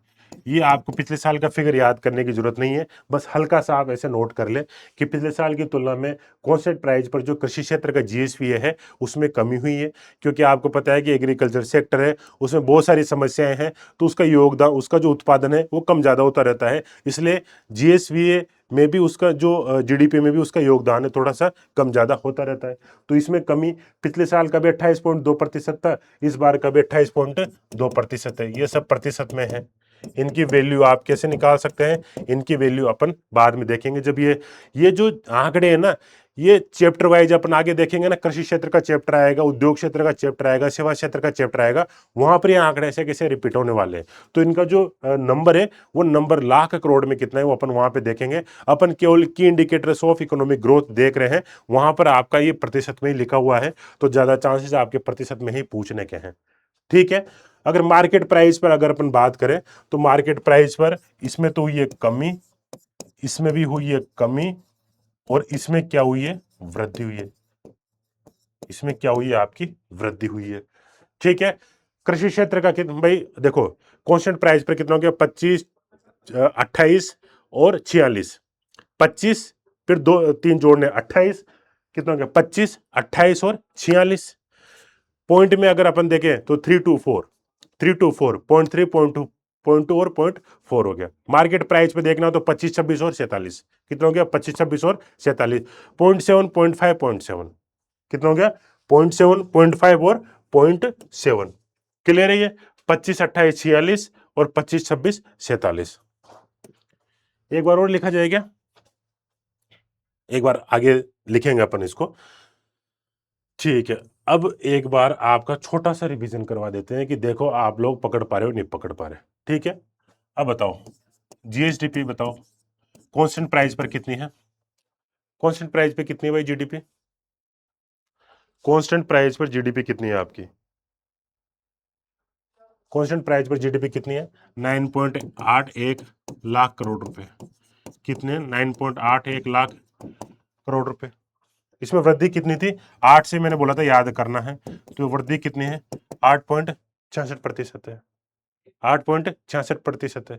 पूरे देश की कितनी है, 201 लाख करोड़ रुपए है। कितनी है पूरे देश की, 201 लाख करोड़ रुपए है।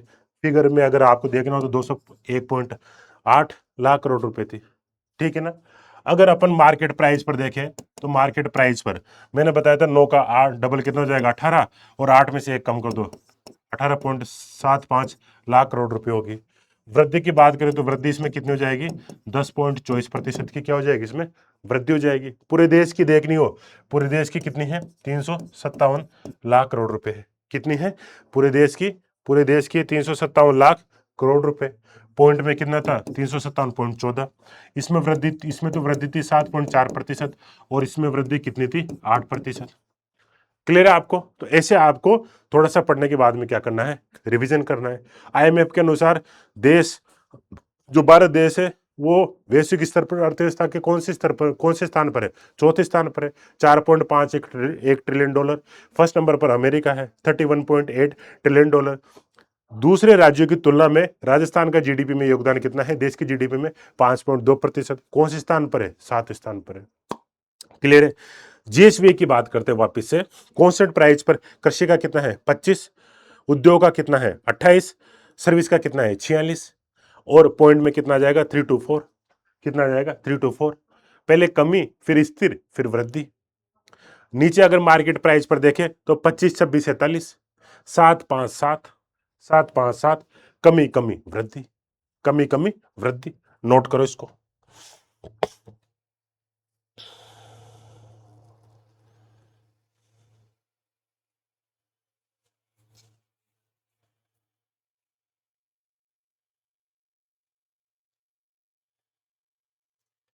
क्लियर है ये। कांस्टेंट प्राइस का मतलब कितना हो गया, 2011-12। जो कृषि है, कृषि में जैसे कि मैंने बताया, लेकिन मैं एक बार लिख भी देता हूं आप लोगों के लिए यहाँ पर। कृषि में किन किन चीजों को शामिल किया जाता है, कृषि में शामिल किया जाता है आपका, एक तो होगी क्रॉप्स यानी कि फसलें होगी, एक हो गया आपका लाइव स्टॉक। लाइव स्टॉक का मतलब क्या हो गया आपका, पशुधन हो गया। इसके अलावा एक किया जाता है इसमें फिशिंग को, फिशिंग का मतलब क्या हो गया आपका, मछली पालन हो गया। और एक किया जाता है वानिकी को, फॉरेस्ट्री, फॉरेस्ट्री है ना, ये क्या हो गया आपका वानिकी। अगर अपन उद्योग क्षेत्र की बात करें या फिर अर्थव्यवस्था का, उद्योग क्षेत्र का मतलब होता है अर्थव्यवस्था का द्वितीय क्षेत्र है ना, इसमें उद्योगों के अलावा और भी चीजें आती है, लेकिन मोटा मोटा अपन इसको उद्योग बोल देते हैं। तो इसमें एक तो आता है आपका विनिर्माण। क्या आता है, विनिर्माण। विनिर्माण को क्या बोला जाता है, मैन्युफैक्चरिंग। विनिर्माण को क्या बोला जाता है, मैन्युफैक्चरिंग बोला जाता है। एक आता है आपका निर्माण। निर्माण को क्या बोला जाता है, कंस्ट्रक्शन बोला जाता है। निर्माण को क्या बोला जाता है, आपका कंस्ट्रक्शन बोला जाता है। ठीक है ना। इसके अलावा जो जल आपूर्ति होगी प्लस गैस की आपूर्ति होगी, जल आपूर्ति प्लस गैस की आपूर्ति, या फिर वाटर एंड गैस सप्लाई। इसके अलावा इलेक्ट्रिसिटी इसी के अंतर्गत आता है। इलेक्ट्रिसिटी या फिर जो बिजली है, बिजली का जो उत्पादन है वो भी इसी के अंतर्गत आता है। तो ये सब चीजें किसके, आपका जो माइनिंग है, आपका जो खनन है, जो माइनिंग एक्टिविटीज है, माइनिंग है, वो भी इसके अंतर्गत आता है। तो ये आता है आपका अर्थव्यवस्था के द्वितीय क्षेत्र में। ठीक है, अगर अपन अर्थव्यवस्था की तृतीय क्षेत्र की बात करें, जिसको कि हम सर्विस सेक्टर की बात करते हैं, इसके अंतर्गत क्या आता है आपकी, एक प्रोफेशनल सर्विसेज आती है, प्रोफेशनल सर्विसेज आती है, प्रोफेशनल सर्विसेज यानी कि पेशेवर सेवाएं, पेशेवर सेवाएं, डॉक्टर के द्वारा जो सेवा दी जाती है वो पेशेवर सेवाएं, वकील के द्वारा जो सेवा दी जाती है वो प्रोफेशनल सेवाएं, है ना। इसके अलावा बैंकिंग सर्विसेज इसके अंतर्गत आती है, या फिर आप देखो कोई चार्टेड अकाउंटेंट है, चार्टेड अकाउंटेंट है, उसके द्वारा सर्विसेज दी जाती है, कोई जो साइकोलॉजिस्ट होता है उसके द्वारा सर्विसेज दी जाती है। तो ये सब प्रोफेशनल सर्विसेज के अंतर्गत शामिल होती है आपके, है ना। आपके घर में जो प्लम्बर वगैरह आते हैं, अगर आपने अर्बन कंपनी वगैरह से बुक किए, वो एक प्रोफेशनल सर्विसेज के अंतर्गत आती है। इसके अलावा इसके अंदर आपकी स्टोरेज भी शामिल है, यानी कि भंडारण इसके अंतर्गत शामिल है। भंडारण के बाद जो रियल एस्टेट है, जो रियल एस्टेट है, रियल एस्टेट आपका इसके अंतर्गत शामिल है ना। रियल एस्टेट आपका इसके अंतर्गत शामिल है। रियल एस्टेट यानी कि जो बिल्डर्स वगैरह होते हैं वो इसके अंतर्गत आते हैं। इसके अलावा जो पब्लिक एडमिनिस्ट्रेशन वाली जो सर्विसेज आती है, पब्लिक एडमिनिस्ट्रेशन वाली जो सर्विसेज आती है, सरकार के द्वारा आप लोगों को बहुत सारी सर्विसेज प्रोवाइड की जाती है, वो सब सेवाएं भी इसके अंतर्गत आती है। तो जो अलग अलग क्षेत्र है इनके बारे में आपको थोड़ा सा आइडिया होना चाहिए। इनके बारे में डिटेल वैसे अपन आगे भी पढ़ेंगे कि crops, live stock, fishing, forestry, इनका अलग अलग, कृषि का जो जीएसवीए है, कृषि का जो जीएसवीए है, इसमें इनका अलग अलग योगदान कितना है, वो अपन जो कृषि वाला चैप्टर रहेगा तो वहां पर पढ़ेंगे। यहाँ पर इनको ज़्यादा मिक्स नहीं करते हैं, क्योंकि यहाँ पर इतनी चीज़ें आप लोगों के लिए बता रखी है, और मैंने बताया था कि कहीं जंप नहीं करेंगे इधर उधर, जैसा चल रहा है वैसा ही अपन आगे आगे पढ़ेंगे। ये क्लियर है आप लोगों को? ठीक है, नेक्स्ट, ये जैसा कि अब देखिए, अगर अपन प्री की बात करें तो आपको दोनों फैक्टर याद करने हैं, दोनों फैक्ट याद करने हैं, कांस्टेंट प्राइस वाले जीएसवी भी याद करने हैं, और मार्केट प्राइस पर जो जीएसवी है वो भी याद करने हैं। लेकिन मेंस के लिए कोई सा भी एक फैक्टर आप याद कर लोगे तो चल जाएगा। और मेंस के लिए जनरली आप क्या करें, जो मार्केट प्राइस पर जो चीजें हैं, मार्केट प्राइस पर जो जीएसडीपी है, मार्केट प्राइस पर जो जीएसवी है, उनको याद कर ले, क्योंकि बड़ा हुआ थोड़ा प्रतीत होता है, और इसको फिर आप अलग अलग जगह भी कोट कर सकते हैं। मार्केट प्राइस पर बताओ भाई कितना है, मार्केट प्राइस पर 25, 26 और 47, 25, 26 और 47, पॉइंट में कितना था, 757, है ना। कितना है, 25, 26, 47, 757। क्लियर है ये, है ना। नेक्स्ट, अब आपका नेक्स्ट आर्थिक विकास का जो अगला इंडिकेटर आता है वो आता है आपका, आर्थिक विकास का जो अगला इंडिकेटर है वो है आपका एनएसडीपी। एनएसडीपी का मतलब होता है शुद्ध राज्य घरेलू उत्पाद। क्या होता है आपका, शुद्ध राज्य घरेलू उत्पाद।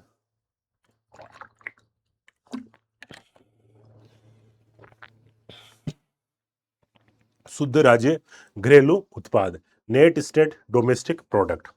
अब अपन जीएसडीपी तो अपन पढ़ चुके हैं, जो जीएसडीपी है वो तो अपन पढ़ चुके हैं, यहां तक तो अपन जीएसडीपी तो पढ़ चुके पहले कि जीएसडीपी क्या होती है, ये तो अपन ने पढ़ लिया। तो अब आप बोलोगे कि सर इसके आगे शुद्ध क्यों लगाया, इसके आगे शुद्ध क्यों लगाया, नेट क्यों लगाया। तो देखो भाई, जैसे कि मैंने एग्जांपल लिया था कि जो आपने गेहूं है, ये जो गेहूं है ये 100 रुपए का किसान ने बेचा, और ये किसने खरीदा, बाद में मिल वाले ने खरीदा, और मिल वाले ने इसको 150 रुपए में आगे बेच दिया, 150 रुपए में आगे बेच दिया। अब देखो, इस साल इसने मान लो जो मशीन ली, उसके द्वारा जो उत्पादन किया जाएगा कम किया जाएगा, ज्यादा किया जाएगा, ऑब्वियसली ज्यादा किया जाएगा क्योंकि मशीन नहीं है। लेकिन अगर अपन अगले साल की बात करें तो अगले साल भी क्या इसके द्वारा इतना ही उत्पादन किया जाएगा इस मशीन के द्वारा, नहीं, इसके उत्पादन में कमी हो सकती है, नहीं होगी, कमी होगी। क्यों, क्योंकि मशीन है तो इसमें थोड़ी घिसावट आएगी। ये जो मशीन है, जो मशीन है, इस मशीन में क्या होगा, इस मशीन में घिसावट आएगी, मशीन में कुछ टूट फूट भी निकल सकती है, उसको रिपेयर भी करवाना पड़ेगा, तो प्रोडक्शन पिछले साल की तुलना में क्या हो जाएगा, कम हो जाएगा। तो अब आप खुद ही देख लो, अगर आपने कोई नया सपोज मोबाइल लिया है 1 लाख का, उसको अगर आप 2 महीने बाद भी किसी दूसरे को बेचने जाओगे तो 1 लाख में उसको वापस कोई नहीं लेगा। क्यों? क्योंकि हर कोई ये सोचता है कि उसमें वो उसका थोड़ा यूज हो गया, तो उसकी प्रोडक्टिविटी अब उतनी ज्यादा नहीं रही जितनी वो शुरुआत में थी, जितना वो नया था। तो हर साल इस मशीन की प्रोडक्टिविटी कम होती जाएगी और इसकी वजह से प्रोडक्शन कम होता जाएगा, है ना। तो ये जो घिस आउट होती है इसको बोला जाता है डेप्रिसिएशन। क्या बोला जाता है इसको? डेप्रिसिएशन बोला जाता है। घिस आउट को अपन दूसरी भाषा में, इकोनॉमिक्स की भाषा में इसको मूल्यह्रास भी बोलते हैं। क्या बोलते हैं? मूल्यह्रास। यानी कि ये जो मशीन है इसके मूल्य में गिरावट आई। उसी प्रकार से अगर अपन समग्र रूप से देखें तो सरकार की जितने भी असेट होते हैं, सरकार के जितने भी असेट होते हैं, चाहे वो सरकार का कोई भवन हो, सरकार की कोई जो पब्लिक सेक्टर यूनिट्स होती है, चाहे वो सरकार की क्या हो, पब्लिक सेक्टर यूनिट का मतलब क्या होता है? सरकार की कोई भी जो सरकारी स्वामित्व वाली कंपनी होती है, एनटीपीसी होगी, आईयूसीएल होगी, एचपीसीएल होगी, इस प्रकार की कोई कंपनी हो, सरकार के द्वारा मान लो कहीं सड़क वड़क बनाई गई हो, है ना। तो ये जितनी भी चीजें हैं, इन चीजों में हर साल कुछ ना कुछ कमी आती है, हर साल इनमें घिसावट तो होगी से, रिपेयर करना ही पड़ेगा।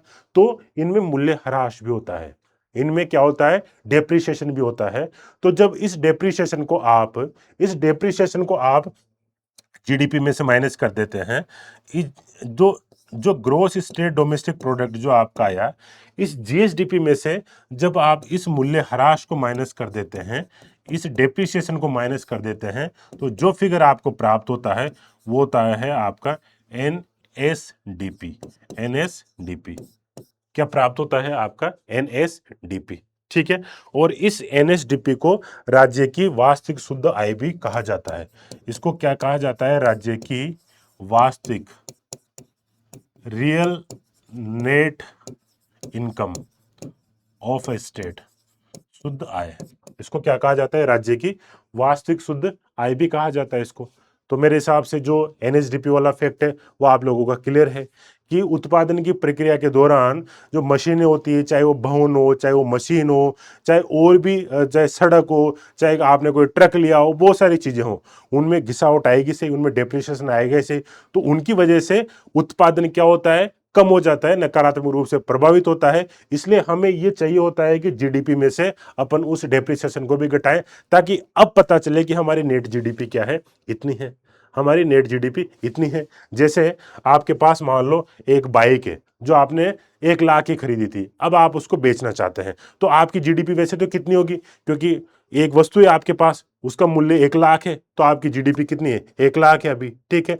आप उसको बेचना चाहते हैं, तो क्या आपकी जीडीपी 2 साल बाद भी 1 लाख रुपए की है? नहीं, अब आपकी जीडीपी कम हो जाएगी, क्योंकि 2 साल तक आपने उसको यूज किया तो उसमें कुछ घिसावट भी आई, इसलिए उसके मूल्य में क्या होगी? कमी होगी, उसकी प्रोडक्टिविटी भी कम होगी। पहले वो जितना माइलेज दे रही होगी अब उतना माइलेज नहीं देगी। तो मान लो 20,000 के उसके मूल्य में 20,000 की कमी हुई, अब वो मान लो कि 80,000 रुपए की बिक्री है, तो आपकी जीडीपी तो कम होगी ना, या फिर आपके जो असेट है उसकी वैल्यू तो कम होगी ना।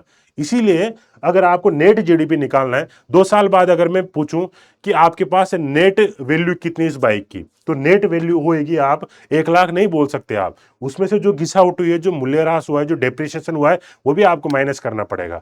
तो आपका जो एनएसडीपी रहेगा वो क्या हो जाएगा? GSDP minus depreciation, GSDP minus depreciation. ठीक है। तो अब अगर अपन बात करें, तो जैसे कि हमारे जो जीडीपी कितना था? 9.81 था। जीडीपी कितना था? 9.81 था कांस्टेंट प्राइस पर। और अगर मार्केट प्राइस पर अपन देखें तो मार्केट प्राइस पर 9 का डबल 18 होता है, और 7 8 में से 1 कम करो तो कितना होता है? 7 5 होता है। ये हमारा किस में हो गया? लाख करोड़ में हो गया, लाख करोड़ में हो गया।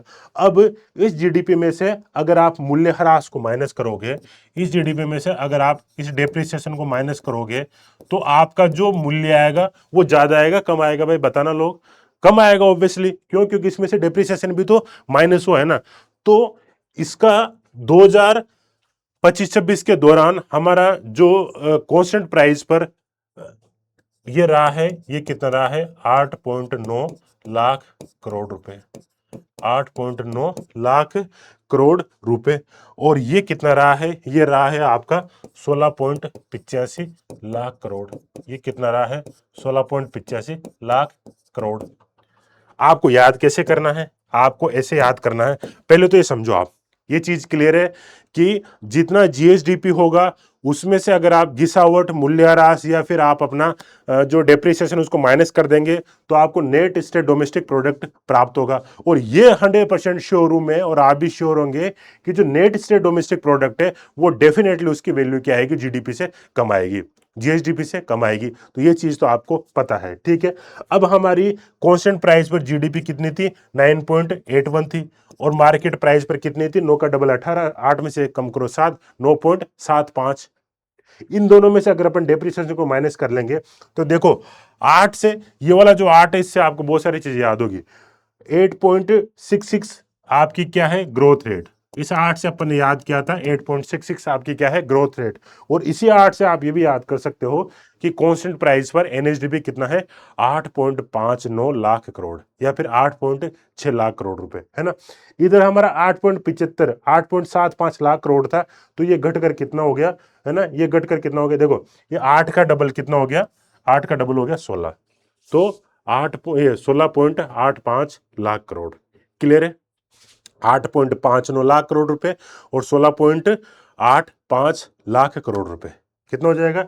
यहाँ 9 का डबल कितना किया था, 18 किया था, यहाँ 8 का डबल कितना हो जाएगा, 16.85 लाख करोड़ रुपए हो जाएगा।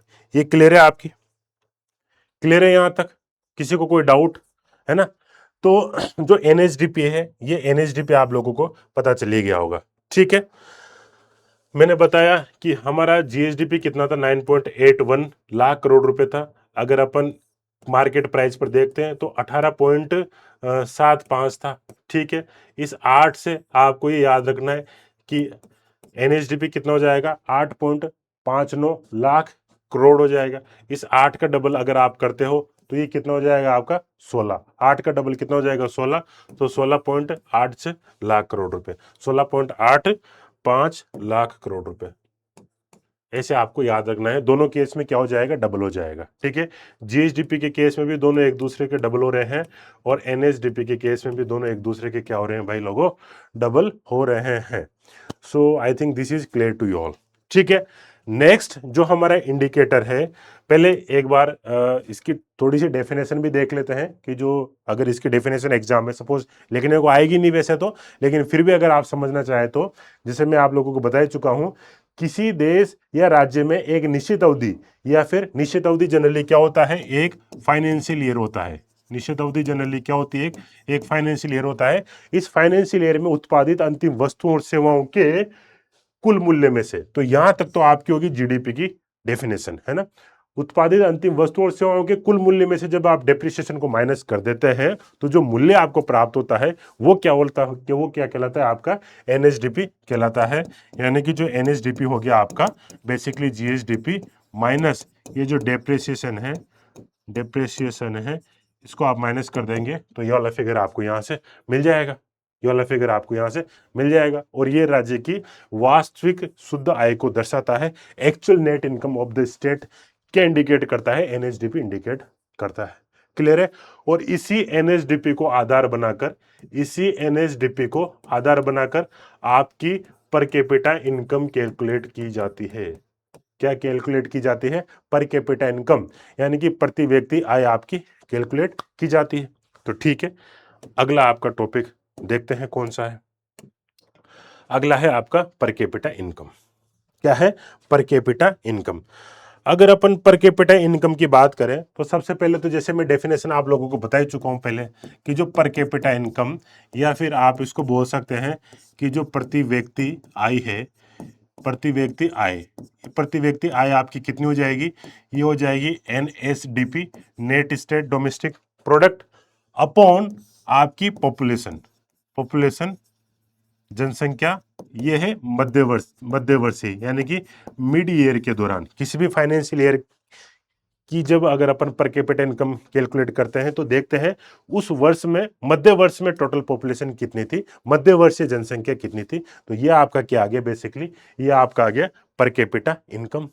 पर कैपिटा इनकम का सूत्र, ये वो जो फॉर्मूला है, पहले तो आपको ये याद रखना है, ठीक है। अब अपन देखते हैं कि जो पर कैपिटा इनकम एक तो आपकी निकलेगी कांस्टेंट प्राइस पर, स्थिर कीमतों पर, स्थिर कीमतों पर, यानी कि 2011-12, 2011-12 की अगर अपन 2011-12 की तुलना करें तो 2011-12 की तुलना में हमारी कितनी है 1.03 लाख, यानी कि देश के सभी व्यक्ति जो हमारे श्रम बल की कैटेगरी में आते हैं, श्रम बल यानी कि लगभग 15 साल से लगभग लेकर लगभग कितने 65 वर्ष के जो लोग हैं, इनकी जो जीडीपी है, इनका जो पर कैपिटा इनकम है वो कितना है 1.03 लाख रुपए है। 1.03 लाख रुपए है, ठीक है ना। यहां से आप देख सकते हैं कितना है 103 189, पूरा भी याद कर सकते हैं, लेकिन अगर मेंस में लिखना है तो आप ऐसे लिख सकते हैं लगभग 1,03,000 रुपए है मेंस में लिखना हो तो, और अगर प्री में इफेक्ट याद रखना हो तो 1.03 आप याद रख सकते हैं, और अगर फिर भी थोड़ा किसी को और डाउट होता है तो 103 189, कितना 103 189 आप ऐसे याद रख लो। कितनी है भाई 103 189, 103 189, 103 189। वहीं अगर अपन मार्केट प्राइस पर बात करें, मार्केट प्राइस का मतलब है जो करंट ईयर, मार्केट प्राइस का मतलब करंट प्राइजेस होगी, तो मार्केट प्राइस पर हमारी जो पर कैपिटा इनकम है वो कितनी है 2.02। एक का डबल 2 और एक उसमें से माइनस कर दो, ये कितना हो गया लाख रुपए हो गया। इधर तो था 103 189 और इधर कितना हो जाएगा 202 349, 202 349, और मैं तो बोलता हूं ऐसे याद रखो ना 1.03 लाख रुपए, बस 1.03 लाख रुपए, और उधर कितनी है 2.02 लाख रुपए, कितनी हो जाएगी 2.02 लाख रुपए, और इधर कितने हैं 1.03 लाख रुपए। क्लियर है। अब देखिए पर कैपिटा इनकम, जैसे मैंने बताया कि पर कैपिटा इनकम किसी भी राज्य या फिर किसी भी देश में रहने वाले लोगों का जो जीवन स्तर है उसकी स्थिति को बताता है। पर कैपिटा इनकम जितना ज्यादा होगा, यानी कि उस देश के या फिर उस राज्य के जो लोग हैं उनका जीवन स्तर बढ़ा हुआ होगा, उनका जीवन स्तर कैसा होगा इम्प्रूव्ड होगा, इंक्रीज्ड वाला होगा, ठीक है ना। जीवन जो स्तर है वो अच्छा होगा, उच्च जीवन स्तर होगा उनका, ठीक है। अब इसकी तुलना अपन एक बार हमारे इंडिया के साथ भी कर लेते हैं, देश के साथ भी कर लेते हैं, तभी तो कंपेयर कर पाएंगे कि जो राष्ट्रीय औसत है उसकी तुलना में अपन कहां पर खड़े हैं। तो अगर आप पूरे देश का पर कैपिटा इनकम देखेंगे तो स्थिर मूल्य पर तो आपका कितना हो गया 1.21 हो गया, या फिर आप ले सकते हो इसको 1 पॉइंट क्या हो गया 22 लाख हो गया, 1.22 लाख रुपए हो गया। यानी कि भारत राजस्थान का 2011-12 की तुलना में राजस्थान का व्यक्ति तो कितना कमाता है लगभग 1,03,000 रुपए कमाता है, और राष्ट्रीय जो औसत है वो कितना है 1.22 लाख रुपए है, यानी कि 1,22,000 रुपए है, ठीक है। यानी कि पर कैपिटा इनकम के मामले में अगर कांस्टेंट प्राइस की बात की जाए तो राष्ट्रीय जो औसत है उससे हमारा थोड़ा कम है, हम थोड़े पिछड़े हुए हैं, हमारा 1.03 है, जबकि राष्ट्रीय औसत कितना है 1.22 या फिर 1.22 लाख रुपए है, 1,22,000 रुपए के आसपास है। मार्केट प्राइस पर हमारा 2.02 लाख रुपए था। वहीं अगर अपन बात करें तो यहाँ कितना हो जाएगा 2.20 लाख रुपए है, 2.20 लाख रुपए, एक का डबल कितना हो जाएगा 2। तो मार्केट प्राइस पर या फिर करंट प्राइस पर हमारा जो पर कैपिटा इनकम कितना है 2.02 लाख रुपए, लगभग 2 लाख रुपए है, लेकिन देश का कितना है एवरेज 2.20, यानी कि 2,20,000 रुपए के आसपास है। तो यानी कि दोनों स्तर पर हम क्या है कम है, ठीक है ना। तो एक बार ये फैक्ट अपन वापस से देख लेते हैं, एक बार ये फैक्ट वापस से देख लेते हैं। सबसे पहले तो मैंने पर कैपिटा इनकम आपको बताए, पर कैपिटा इनकम की डेफिनेशन क्या होती है, जो एनएसडीपी होता है आपका, जो एनएसडीपी होता है, एनएसडीपी में से अगर आप मिड ईयर की जो जनसंख्या है, मिड ईयर की जो पॉपुलेशन है, इसका भाग दे देंगे तो आपका क्या आ जाएगा पर कैपिटा इनकम आ जाएगी, ठीक है। ये पर कैपिटा इनकम अगर अपन राजस्थान की देखें, ये पर कैपिटा इनकम एक तरफ तो देखेंगे भारत की और एक तरफ अपन किसकी देखेंगे, एक तरफ देखेंगे अपन राजस्थान की, ठीक है। अगर अपन ये यहाँ पर देखते हैं सबसे पहले जो कांस्टेंट प्राइस थी, स्थिर कीमतें, और यहाँ पर क्या हो जाएगी आपकी मार्केट प्राइस या फिर करंट प्राइस। अगर अपन कांस्टेंट प्राइस पर देखें तो ये कितनी थी 1.03 लाख रुपए थी, 1.03 लाख रुपए, या फिर अपन ने 103 189 भी याद किया था, 103 189 भी अपन ने यहाँ पर याद किया था। क्लियर ये चीज है ना। और यहाँ पर ये कितना हो जाएगा मार्केट प्राइस पर, ये मार्केट प्राइस पर एक का डबल 2.02 लाख, कितना हो जाएगा 2.02 लाख। ये शायद 202 349 था, 202 349 था। अगर आपको पूरा फिगर याद करना हो तो कितना हो जाएगा, 202 349 रुपए, 202 349 रुपए। ये क्लियर है। भारत की बात करें तो 2011-12 में जब कांस्टेंट प्राइस यानी कि स्थिर कीमतों पर हमारा जीडीपी, हमारा जो पर कैपिटा इनकम है वो कितना था, लगभग 2.22 था। यानी कि 2,22,000 रुपए देश का प्रत्येक व्यक्ति कमा रहा है इसके अकॉर्डिंग, ठीक है ना। और मार्केट प्राइस पर कितना था, 2.20 था। मार्केट प्राइस पर कितना था, 2.20 था। मार्केट प्राइस पर कितना है, 2.20 लाख, 2.20 लाख। ये हो गया लाख में, ये भी कितना हो गया, लाख में। ठीक है, ये चीज क्लियर है आप लोगों को, ये चीज क्लियर है आप लोगों को। अब देखिए, अगर अपन बात करें, अगर आप भारत का इकोनॉमिक सर्वे पढ़ेंगे तो भारत के इकोनॉमिक सर्वे में जो भारत का पर कैपिटा इनकम दिया हुआ है, इस पर कैपिटा इनकम के मुताबिक, इस पर कैपिटा इनकम के मुताबिक वर्ल्ड बैंक का एक कथन है, वर्ल्ड बैंक का एक कहना है। वर्ल्ड बैंक का क्या कहना है कि जो भारत है वो निम्न मध्यम आय वर्ग, कि भारत पर कैपिटा के मामले में कौन से वर्ग में आता है, भारत पर कैपिटा के मामले में आता है निम्न मध्यम आय वर्ग में, लोअर मिडिल इनकम ग्रुप के अंतर्गत भारत आता है। जैसे अपर इनकम ग्रुप होता है, फिर अपर मिडिल इनकम ग्रुप होता है, फिर लोअर मिडिल इनकम ग्रुप होता है, फिर लोअर इनकम ग्रुप होता है। तो वर्ल्ड बैंक के अनुसार भारत कहां पर स्टैंड करता है, लोअर मिडिल इनकम ग्रुप में स्टैंड करता है। एक बार याद करते हैं, पर कैपिटा इनकम आपका कांस्टेंट प्राइस पर कितना था, 1.03, और इधर कितना हो जाएगा आपका, ये हो जाएगा 2.02। कितना हो जाएगा, 2.02। इंडिया का देखें तो 2.22 यानी कि 2.22, और इधर कितना हो जाएगा, 2.20 यानी कि 2.20 यानी कि 2,20,000। क्लियर है ये आप लोगों को। अब कांस्टेंट प्राइस की तुलना में आपको हमेशा, कांस्टेंट प्राइस की तुलना में आपको हमेशा ये कांस्टेंट प्राइस की तुलना में जो मार्केट प्राइस है उसमें, या फिर जो करंट प्राइस है उसमें पर कैपिटा इनकम बढ़ा हुआ मिलेगा। पर कैपिटा इनकम इसलिए बढ़ा हुआ मिलेगा ना क्योंकि महंगाई भी बढ़ रही है, सरकार के द्वारा जो न्यूनतम मजदूरी है उसको भी बढ़ाया जाता है, और जो कंपनियां हैं या फिर जो सरकारी कर्मचारी है, सरकार के द्वारा समय समय पर वेतन आयोग का गठन किया जाता है, या फिर जो प्राइवेट प्राइवेट कंपनीज होती है उनके द्वारा भी समय समय पर वेतन को रिवाइज किया जाता है, ठीक है ना। इसलिए महंगाई के अनुसार आपका जो वेतन भी है उसमें भी कंपनियों के द्वारा, सरकार के द्वारा, और या फिर अलग अलग जो भी संगठन होते हैं उनके द्वारा बढ़ोतरी की जाती रहती है। क्लियर है ये चीज आप लोगों को, पर कैपिटा इनकम वाली चीज यहाँ पे हमको क्लियर है, ठीक है। नेक्स्ट आप देखते हैं वो है gross fixed capital formation, GFCF। इसको अपन शॉर्ट में क्या बोल देते हैं, GFCF। क्या बोल देते हैं, GFCF। बहुत शानदार चीज है, GFCF क्या है, बहुत ही शानदार चीज है, ठीक है। पहली बात तो हमारा जो इकोनॉमिक सर्वे है इसने GFCF कैलकुलेट किया हुआ है मार्केट प्राइस पर, यानी कि प्रचलित मूल्यों पर। किस पर कैलकुलेट किया हुआ है, प्रचलित मूल्यों पर, ठीक है। अब अपन समझते हैं कि GFCF क्या है, ग्रोस फिक्स्ड कैपिटल फॉर्मेशन, सकल स्थायी पूंजी निर्माण। क्या है, सकल स्थायी पूंजी निर्माण, ठीक है। सकल स्थायी पूंजी निर्माण की अगर अपन बात करें तो 2024-25 के दौरान ये हमारा कितना था, एक बार मैं थोड़ा सा समझा देता हूं आपको। 2024-25, पहली बात तो 25-26 का आंकड़ा नहीं आया है, 2024-25 के अकॉर्डिंग कितना था, 5.202 लाख करोड़ रुपए। कितना था, 5.202 लाख करोड़ रुपए।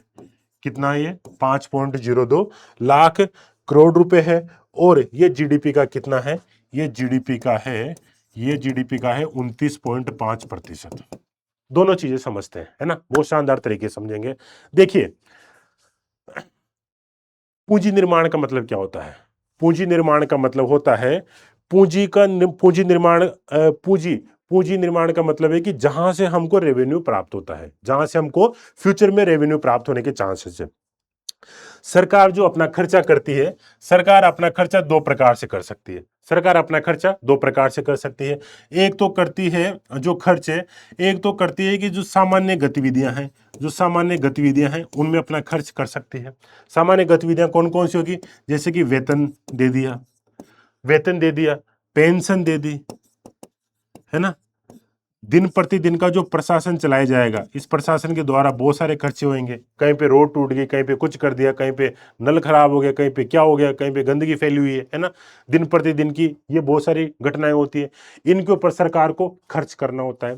लेकिन एक बात बताओ, क्या इससे सरकार को भविष्य में राजस्व प्राप्ति होने के चांस है क्या? सरकार को क्या भविष्य में रेवेन्यू मिलने के चांसेस है कि इसके माध्यम से? नहीं है। क्यों? इनको मिलेगा, जैसे मुझे सरकार ने वेतन दिया या फिर किसी कंपनी के द्वारा मुझे वेतन दिया, मैं खर्च कर दूंगा। आगे सरकार अगर ये एक्सपेक्ट करती है कि मैं सरकार को रेवेन्यू दूंगा, तो मैं कैसे दूंगा? मैं तो खर्च कर दिया था उसी टाइम पे। तो सरकार इन जो सामान्य गतिविधियों में जो खर्चा करती है, उससे रेवेन्यू सरकार को प्राप्त नहीं होता है। इसका मतलब ये हो गया कि उससे पूंजी का निर्माण नहीं होता है, उससे कैपिटल फॉर्मेशन नहीं होता है, उससे आपका पूंजी का निर्माण नहीं होता है, उससे पूंजी का निर्माण नहीं होता है, उससे आपका कैपिटल फॉर्मेशन नहीं होता है। तो कैपिटल फॉर्मेशन भाई किससे होगा? दूसरा तरीका है कि जब सरकार खर्च करे ऐसी चीजों पर, भवन निर्माण में सरकार ने खर्च कर दिया। किस पर खर्च कर दिया? भवन निर्माण में। फिक्स्ड असेट पे सरकार खर्च करे। जो फिक्स्ड असेट होते हैं, टिकाऊ जो परिसंपत्ति होती है, सरकार अगर उन पे खर्च करती है, फिर जैसे कि भवन हो गया, भवन एक टिकाऊ परिसंपत्ति है, लंबे समय तक सरकार का साथ देगा। सरकार ने कोई मशीनरी खरीदी, सरकार की कोई भी मान लो कंपनी है, उस कंपनी में कोई मशीनरी की आवश्यकता थी, सरकार ने वो मशीनरी परचेज करवा ली। ठीक है। सरकार ने कोई शानदार एक सड़क बनवा लिया, सरकार ने क्या किया? शानदार सड़क बनवा लिया। या फिर सरकार के द्वारा कोई नई पीएसयू का निर्माण कर दिया गया, जैसे राजस्थान में एचपीसीएल का निर्माण किया जा रहा है। तो एक बात बताओ, सरकार जब इन पर खर्च करती है, तो क्या सरकार को भविष्य में रेवेन्यू प्राप्त होने के चांसेस है क्या? बिल्कुल है। कैसे है? मशीनरी पे सरकार अगर खर्च करेगी, तो मशीन टिकेगी 10-15-20 सालों तक, हर साल उत्पादन देगी, तो वो प्रोडक्ट जो भी उत्पादित होगा मार्केट में बिकेगा, सरकार को रेवेन्यू प्राप्त होगा, नहीं होगा? बिल्कुल सरकार को रेवेन्यू प्राप्त होगा। इसी प्रकार से कोई भवन मान लो सरकार ने बनाया होगा, तो उस भवन का उपयोग बहुत सारे सालों तक किया जाएगा, तो जो लोग उसका उपयोग करेंगे वो उत्पादन की प्रक्रिया में हिस्सा होंगे। इसके अलावा सरकार ने मान लो कोई सड़क बनाई, अब बहुत अच्छी सरकार ने सड़क बना ली, जैसे कि दिल्ली से मुंबई का एक्सप्रेसवे बन रहा है आपका ना, दिल्ली मुंबई एक्सप्रेसवे का निर्माण सरकार के द्वारा किया जा रहा है। उसमें लगभग 1 लाख करोड़ रुपए सरकार के द्वारा खर्च किए जा रहे हैं। क्यों खर्च किए जा रहे हैं? क्योंकि वो एक टिकाऊ परिसंपत्ति है। अगर वो रोड अच्छा बन जाएगा, तो उस पर हमारा जो भी परिवहन चलते हैं, जो ट्रांसपोर्टेशन है, वो बढ़ जाएगा। ट्रांसपोर्टेशन बहुत अच्छा हो जाएगा, तो दिल्ली से मुंबई आने में जब आपके 20-20 घंटे लगते थे, अब वो घंटे घटकर कितने हो जाएंगे? 12 घंटे हो जाएंगे। अगर आप, इसका मतलब है कि लॉजिस्टिक जो कॉस्ट है हमारी घट जाएगी, लॉजिस्टिक एफिशिएंसी बढ़ जाएगी। और लॉजिस्टिक एफिशिएंसी बढ़ने का मतलब ये है कि जो उत्पाद पहले लोगों को ज्यादा महंगा मिलता था, अब वो सस्ता हो जाएगा, है ना। अगर कोई प्रोडक्ट हम विदेशों में एक्सपोर्ट करते हैं, तो विदेशों के बाजार में अब वो जो प्रोडक्ट है वो सस्ता हो जाएगा। क्यों? क्योंकि यहां पर जो इनपुट लागत है, जो ट्रांसपोर्टेशन की वजह से जो उसकी लागत थी, वो लागत कम है ना। वो लागत कम है, तो अल्टीमेटली उपभोक्ता को जो वो प्रोडक्ट मिलेगा, उसकी वैल्यू भी कम हो जाएगी। मान लो 10 रुपए का कोई पेन है, उसको किसी एक जगह से दूसरी जगह पहुंचाने में 5 रुपए लग रहे हैं, तो उसकी फाइनल प्राइस 15 हो जाएगी। वहीं 10 रुपए का कोई पेन है, उसको एक स्थान से दूसरे स्थान पर पहुंचाने में 2 रुपए लग रहे हैं, तो अंतिम लागत उसकी 12 रुपए हुई ना। तो लॉजिस्टिक अगर एफिशिएंसी बढ़ेगी, ट्रांसपोर्टेशन सुविधा अगर आपकी बढ़ेगी, तो आने वाले समय में सरकार को क्या होगा? रेवेन्यू मिलने के चांसेस है ना। तो इसको बोला जाता है पूंजी निर्माण। यानी कि सरकार अपना खर्चा ऐसी जगह कर रही है जिससे कि क्या हो? सरकार को पूंजी निर्माण हो। अब भाई सरकार ने मान लो पीएसयू का निर्माण कर दिया, एचपीसी, पीएसयू यानी कि पब्लिक सेक्टर यूनिट, सार्वजनिक क्षेत्र की कंपनी, कोई भी पीएसयू बना दी, तो पीएसयू बनाइए, तो आगे जाके पीएसयू तो सरकार को लाभ देगी। कैसे लाभ देगी? प्रोडक्शन होगा, जो भी प्रोडक्शन होगा मार्केट में बिकेगा, सरकार का उसमें उस कंपनी में कुछ हिस्सेदारी रहेगी 51%, तो कंपनी का जो भी प्रॉफिट है उसमें सरकार को 51% मिलेगा। सरकार को 51% मिलेगा, वो तो मिलेगा ऐसे ही। साथ ही साथ हर साल जो प्रॉफिट हो रहा है, उस प्रॉफिट में से भी 51% हिस्सा सरकार का रहेगा। तो ये इससे पूंजी निर्माण हो रही है आपकी, है ना। तो सरकार ऐसे क्षेत्रों में खर्च करे जहां से भविष्य में पूंजी निर्माण होने के चांस, ऐसे क्षेत्रों में खर्च करे जिससे पूंजी निर्माण हो, ताकि भविष्य में रेवेन्यू प्राप्त होने के चांसेस हो। हालांकि सरकार को दोनों में ही खर्च करना पड़ता है। अगर सामान्य गतिविधियों में खर्च नहीं करेगी, लोगों को वेतन नहीं मिलेगा, तो जो सरकारी पूरा प्रशासन है वो कैसे चलेगा? सरकारी जो व्यवस्था है वो कैसे चलेगी? ये जो पीएसयू है, पीएसयू में काम करने वाले जो कर्मचारी, जो इंजीनियर है, अगर इनको वेतन ही नहीं मिलेगा तो पीएसयू कैसे काम करेगी। लेकिन फिर भी सरकार की कोशिश रहती है कि ऐसी गतिविधियों में खर्चा ज़्यादा किया जाए जिनसे पूंजी निर्माण हो, ताकि आने वाले समय में रेवेन्यू के सोर्स और भी बढ़ सके। तो इसी चीज़ को बोला जाता है ग्रोस फिक्स्ड कैपिटल फॉर्मेशन, है ना। स्थायी पूंजी निर्माण, ये क्या हो गया, स्थायी पूंजी निर्माण। ये स्थायी चीजें जो कि लंबे समय तक चलेगी। 2000 अगर 24-25 की, अब 25-26 में तो अभी तक मान लो कि कोई रोड बन रही है तो बनी रही होगी, मार्च तक बनेगी, जबकि इकोनॉमिक सर्वे तो आपका फरवरी में आ गया। इसलिए इसमें 2025-26 के आंकड़ों को शामिल नहीं किया है। इसलिए इसमें 2025-26 के आंकड़ों को शामिल नहीं किया है, क्योंकि 25-26 के आंकड़े भी हमारे पास अवेलेबल ही नहीं है। हमारे पास तो 24-25 तक के आंकड़े अवेलेबल है। तो 24-25 में सरकार, जो हमारा राजस्थान है, उसमें राजस्थान की जो मार्केट प्राइस यानी कि करंट प्राइस पर जो जीडीपी थी, जीडीपी कितनी थी, 18.75 लाख करोड़ रुपए। कितनी थी, 18.75 लाख करोड़ रुपए थी। तो इस जीडीपी का लगभग 5.02 लाख करोड़ रुपए हम राजस्थान में किस पर खर्च हुआ, पूंजी निर्माण पर खर्च हुआ, यानी कि इन चीजों पर खर्च हुआ, इन चीजों पर खर्च हुआ, जो कि जीडीपी का कितना है, 29.5% है। यानी कि जीडीपी का लगभग कितना है, 30% है। तो ये हमारे लिए बहुत अच्छी बात है कि हमारे जो भी जीडीपी है मार्केट प्राइस पर, उसका लगभग 1/3 हिस्सा है हम पूंजी निर्माण में खर्च कर रहे हैं। हम किस में खर्च कर रहे हैं, पूंजी निर्माण में खर्च कर रहे हैं। अगर पूंजी निर्माण में खर्च होगा, पूंजी निर्माण में खर्च होगा अगर 1/3 हिस्सा, तो आने वाले समय में रेवेन्यू प्राप्त होने के और ज्यादा चांसेस है, रेवेन्यू प्राप्त होने के और ज्यादा चांसेस है। मेरे हिसाब से मैंने आपको बहुत अच्छा एक्सप्लेन कर दिया है। एक बार इसकी अपन डेफिनेशन भी देख लेते हैं। जैसे मैंने आप लोगों को बताया कि जो सकल स्थायी पूंजी निर्माण से आशय ये है कि एक निश्चित अवधि, आमतौर पर 1 वर्ष, और अगर इकोनॉमिक सर्वे का मतलब ये हुआ कि एक फाइनेंशियल ईयर, है ना। एक फाइनेंशियल ईयर में मशीनरी, उपकरण, भवन, अवसंरचना या फिर अन्य टिकाऊ परिसंपत्तियों जैसे स्थायी पूंजीगत साधनों में किए गए कुल निवेश से है, जिनका उपयोग भविष्य के उत्पादन के लिए किया जाता है, जिनका उपयोग भविष्य के उत्पादन के लिए किया जाता है। इसका मतलब ये हो गया कि वर्ष 2024-25 में राजस्थान के द्वारा अपनी जीडीपी का 1/3 निवेश भविष्य के लिए किया गया है। किसके लिए किया गया है, भविष्य के लिए किया गया है। ये सभी स्रोत भविष्य में हमें रेवेन्यू लाकर देंगे। ठीक है ना, क्लियर है। ये डेफिनेशन आप लोग एक बार यहां से नोट कर लो, मैं थोड़ा सा साइड में हो जाता हूं। क्लियर है, ये मेरे हिसाब से आप लोगों को समझ में आ गया होगा। ठीक है, अब सकल स्थायी पूंजी निर्माण, ग्रोस फिक्स्ड कैपिटल फॉर्मेशन जो हुआ है एट मार्केट प्राइस या फिर करंट प्राइस पर, वो कितना है, ये है हमारा 5.02 लाख करोड़ रुपए। 5.02 लाख करोड़ रुपए है। पूरा फिगर आपको याद नहीं करना है, मैं फिर बता रहा हूं।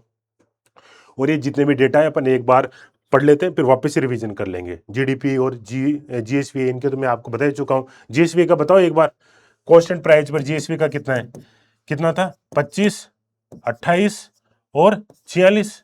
इधर कितना है, 3, 2 और 4। यही था जीएसवी का, कितना था जीएसवी का। और अगर मार्केट प्राइस पर देखें तो मार्केट प्राइस पर कितना था, मार्केट प्राइस पर अगर अपन देखें तो मार्केट प्राइस पर कितना था, 25, 26 और 47। यहाँ कितना था, 7, यहाँ कितना था, 5 और यहाँ कितना है, 7। इसमें तो थी आपकी कमी, ये था स्थिर, और ये क्या था, वृद्धि। इसमें क्या थी आपकी कमी, ये फिर कमी, और इसमें क्या थी आपकी वृद्धि। ऐसे जब भी थोड़ा सा टाइम मिले, ऐसे कैसे आपको इसको रिवीजन कर लेना है, ऐसे कैसे आपको इसको क्या कर लेना है, रिवीजन कर लेना है। क्लियर ये चीज आप लोगों को। तो अगर अपन देखें तो ये कितना हो गया, 5.2 लाख करोड़ रुपए हो गया। और प्रतिशत में जीडीपी का कितना हो गया, 29.53%। यानी कि सरकार के द्वारा अपनी जीडीपी का जो 1/3% है, जीडीपी का 1/3% किसमें खर्च किया जा रहा है, सरकार के द्वारा जीडीपी का 1/3% पूंजी निर्माण में खर्च किया जा रहा है। किसमें खर्च किया जा रहा है, पूंजी निर्माण में खर्च किया जा रहा है, जो कि अच्छी बात है। अब आपके अकॉर्डिंग कितना रुपया खर्च किया जाना चाहिए सरकार के द्वारा, कितना रुपया खर्च किया जाना चाहिए सरकार के द्वारा। एक स्टैंडर्ड डेटा ये बताता है कि आपका जो ग्रोस फिक्स्ड कैपिटल फॉर्मेशन अगर 25% से ज्यादा है, ग्रोस फिक्स्ड कैपिटल फॉर्मेशन अगर आपका 25% से ज़्यादा है तो आपके लिए संकेत अच्छे हैं कि आप अच्छे स्तर पर पूंजी निर्माण कर रहे हो और भविष्य में रेवेन्यू प्राप्त होने के चांसेस आपके क्या है, ज़्यादा है। ये स्टैंडर्ड है। 25% से तो आपका कम से कम ज़्यादा होना ही चाहिए किसी भी हालत में। 25% से तो आपका क्या होना चाहिए, ज़्यादा होना चाहिए किसी भी हालत में। क्लियर है ये? तो ये हुआ आपका GFCF, gross fixed capital formation. Gross fixed capital formation. अब एक काम करते हैं, जो एक कृषि उत्पादन सूचकांक है अपन इसको कल पढ़ते हैं, क्योंकि एक ही दिन में अगर आप इतना सारा डेटा पढ़ेंगे तो आप लोग भी थोड़ा सा कंफ्यूज हो जाएंगे। ठीक है ना? तो इकोनॉमिक सर्वे की क्लासेज अपनी ऐसे ही चलने वाली है। मैं पूरे फैक्ट आप लोगों को यहीं पर याद करवा दूंगा। जब ये क्लासेज यूट्यूब पे जाएगी तो आप लोगों के कुछ भी डाउट हो कमेंट बॉक्स में आप टाइप कर दे, मैं कोशिश करूंगा कि उनको यहां पर मैं लागू कर सकूं। क्लियर है? तो ऐसे ही धीरे धीरे करके अपन जल्दी ही इकोनॉमिक सर्वे पूरा कर लेंगे, और ताकि आप इसका लाभ उठा सके और आरएस प्री और जो आरएस मेंस है उसमें आप अधिक से अधिक इसको मतलब लागू कर सके। ठीक है, आज के लिए बस इतना ही। Thank you.